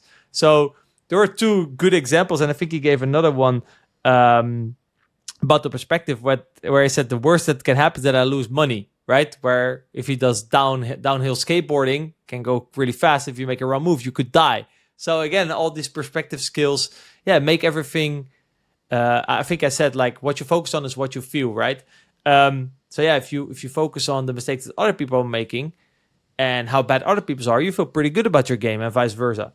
A lot of it, we actually chatted a little bit in between as well, me and Adam. Like you have the mindset theory, but him, it was putting everything in practice, right? And that was, I think, a very big part of this conversation as well. The ability to take action. That was also the advice that he said. He said, be brave, right? Don't be afraid.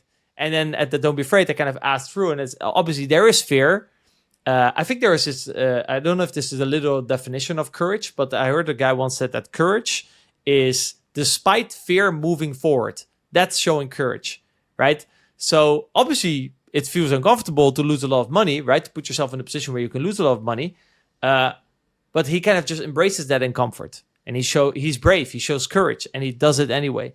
He said, obviously, if you feel, for example, not confident enough, you should obviously study and work on your game, right? To feel confident, but you cannot, there's always that uncomfort when you go out of your comfort zone, when you take a shot, etc., when you play better plays. So there's, on one side, obviously, you should study to feel more comfortable, but you cannot study that uncomfort away. At some point, on the other side, you have to embrace kind of what you said in the beginning as well. Accept. You have to accept that that's just part of it. And once you've accepted it, embrace it, you can move forward. I mean, so much good stuff. For the people who haven't read the book, Obstacle is the Way, he took 20 shots at 1KNL, okay? And he failed 20 times. And paired with that belief that you said in the beginning, right? He believed that he was gonna become one of the greatest players, and he kept on repeating it. That allowed him to take action. And then when obstacles hit his way, he didn't see it as, oh wait, maybe this is not true. He thought, oh, there's a lesson here that I apparently still have to learn. I'm not mature enough. That's something that he said quite often as well. So the 20 failed attempts were just 20 lessons that he had to learn. And then when he learned those 20 lessons, he now is good enough to enter the 1K level, and so on and so on. And this is actually a perspective that Obstacles the Way, the book of Ryan Holiday, really good book, kind of teaches you. So if you're interested in that, definitely go check that out. In general, just a lot of great stuff. So I want to thank him again for coming off. And again, congratulations for putting on a great performance during the Cash Game World Championship 2025 edition. Adam, I want to thank you for asking great questions as always and co-hosting this podcast with me. I want to thank our sponsors, GTO Wizards, Coinpoker. Go check them out. If you liked this episode and if you made it all the way to the end, I'm sure you actually already subscribed. But if you're not, subscribe, hit that like button, leave a comment, and I'll see you guys in the next one.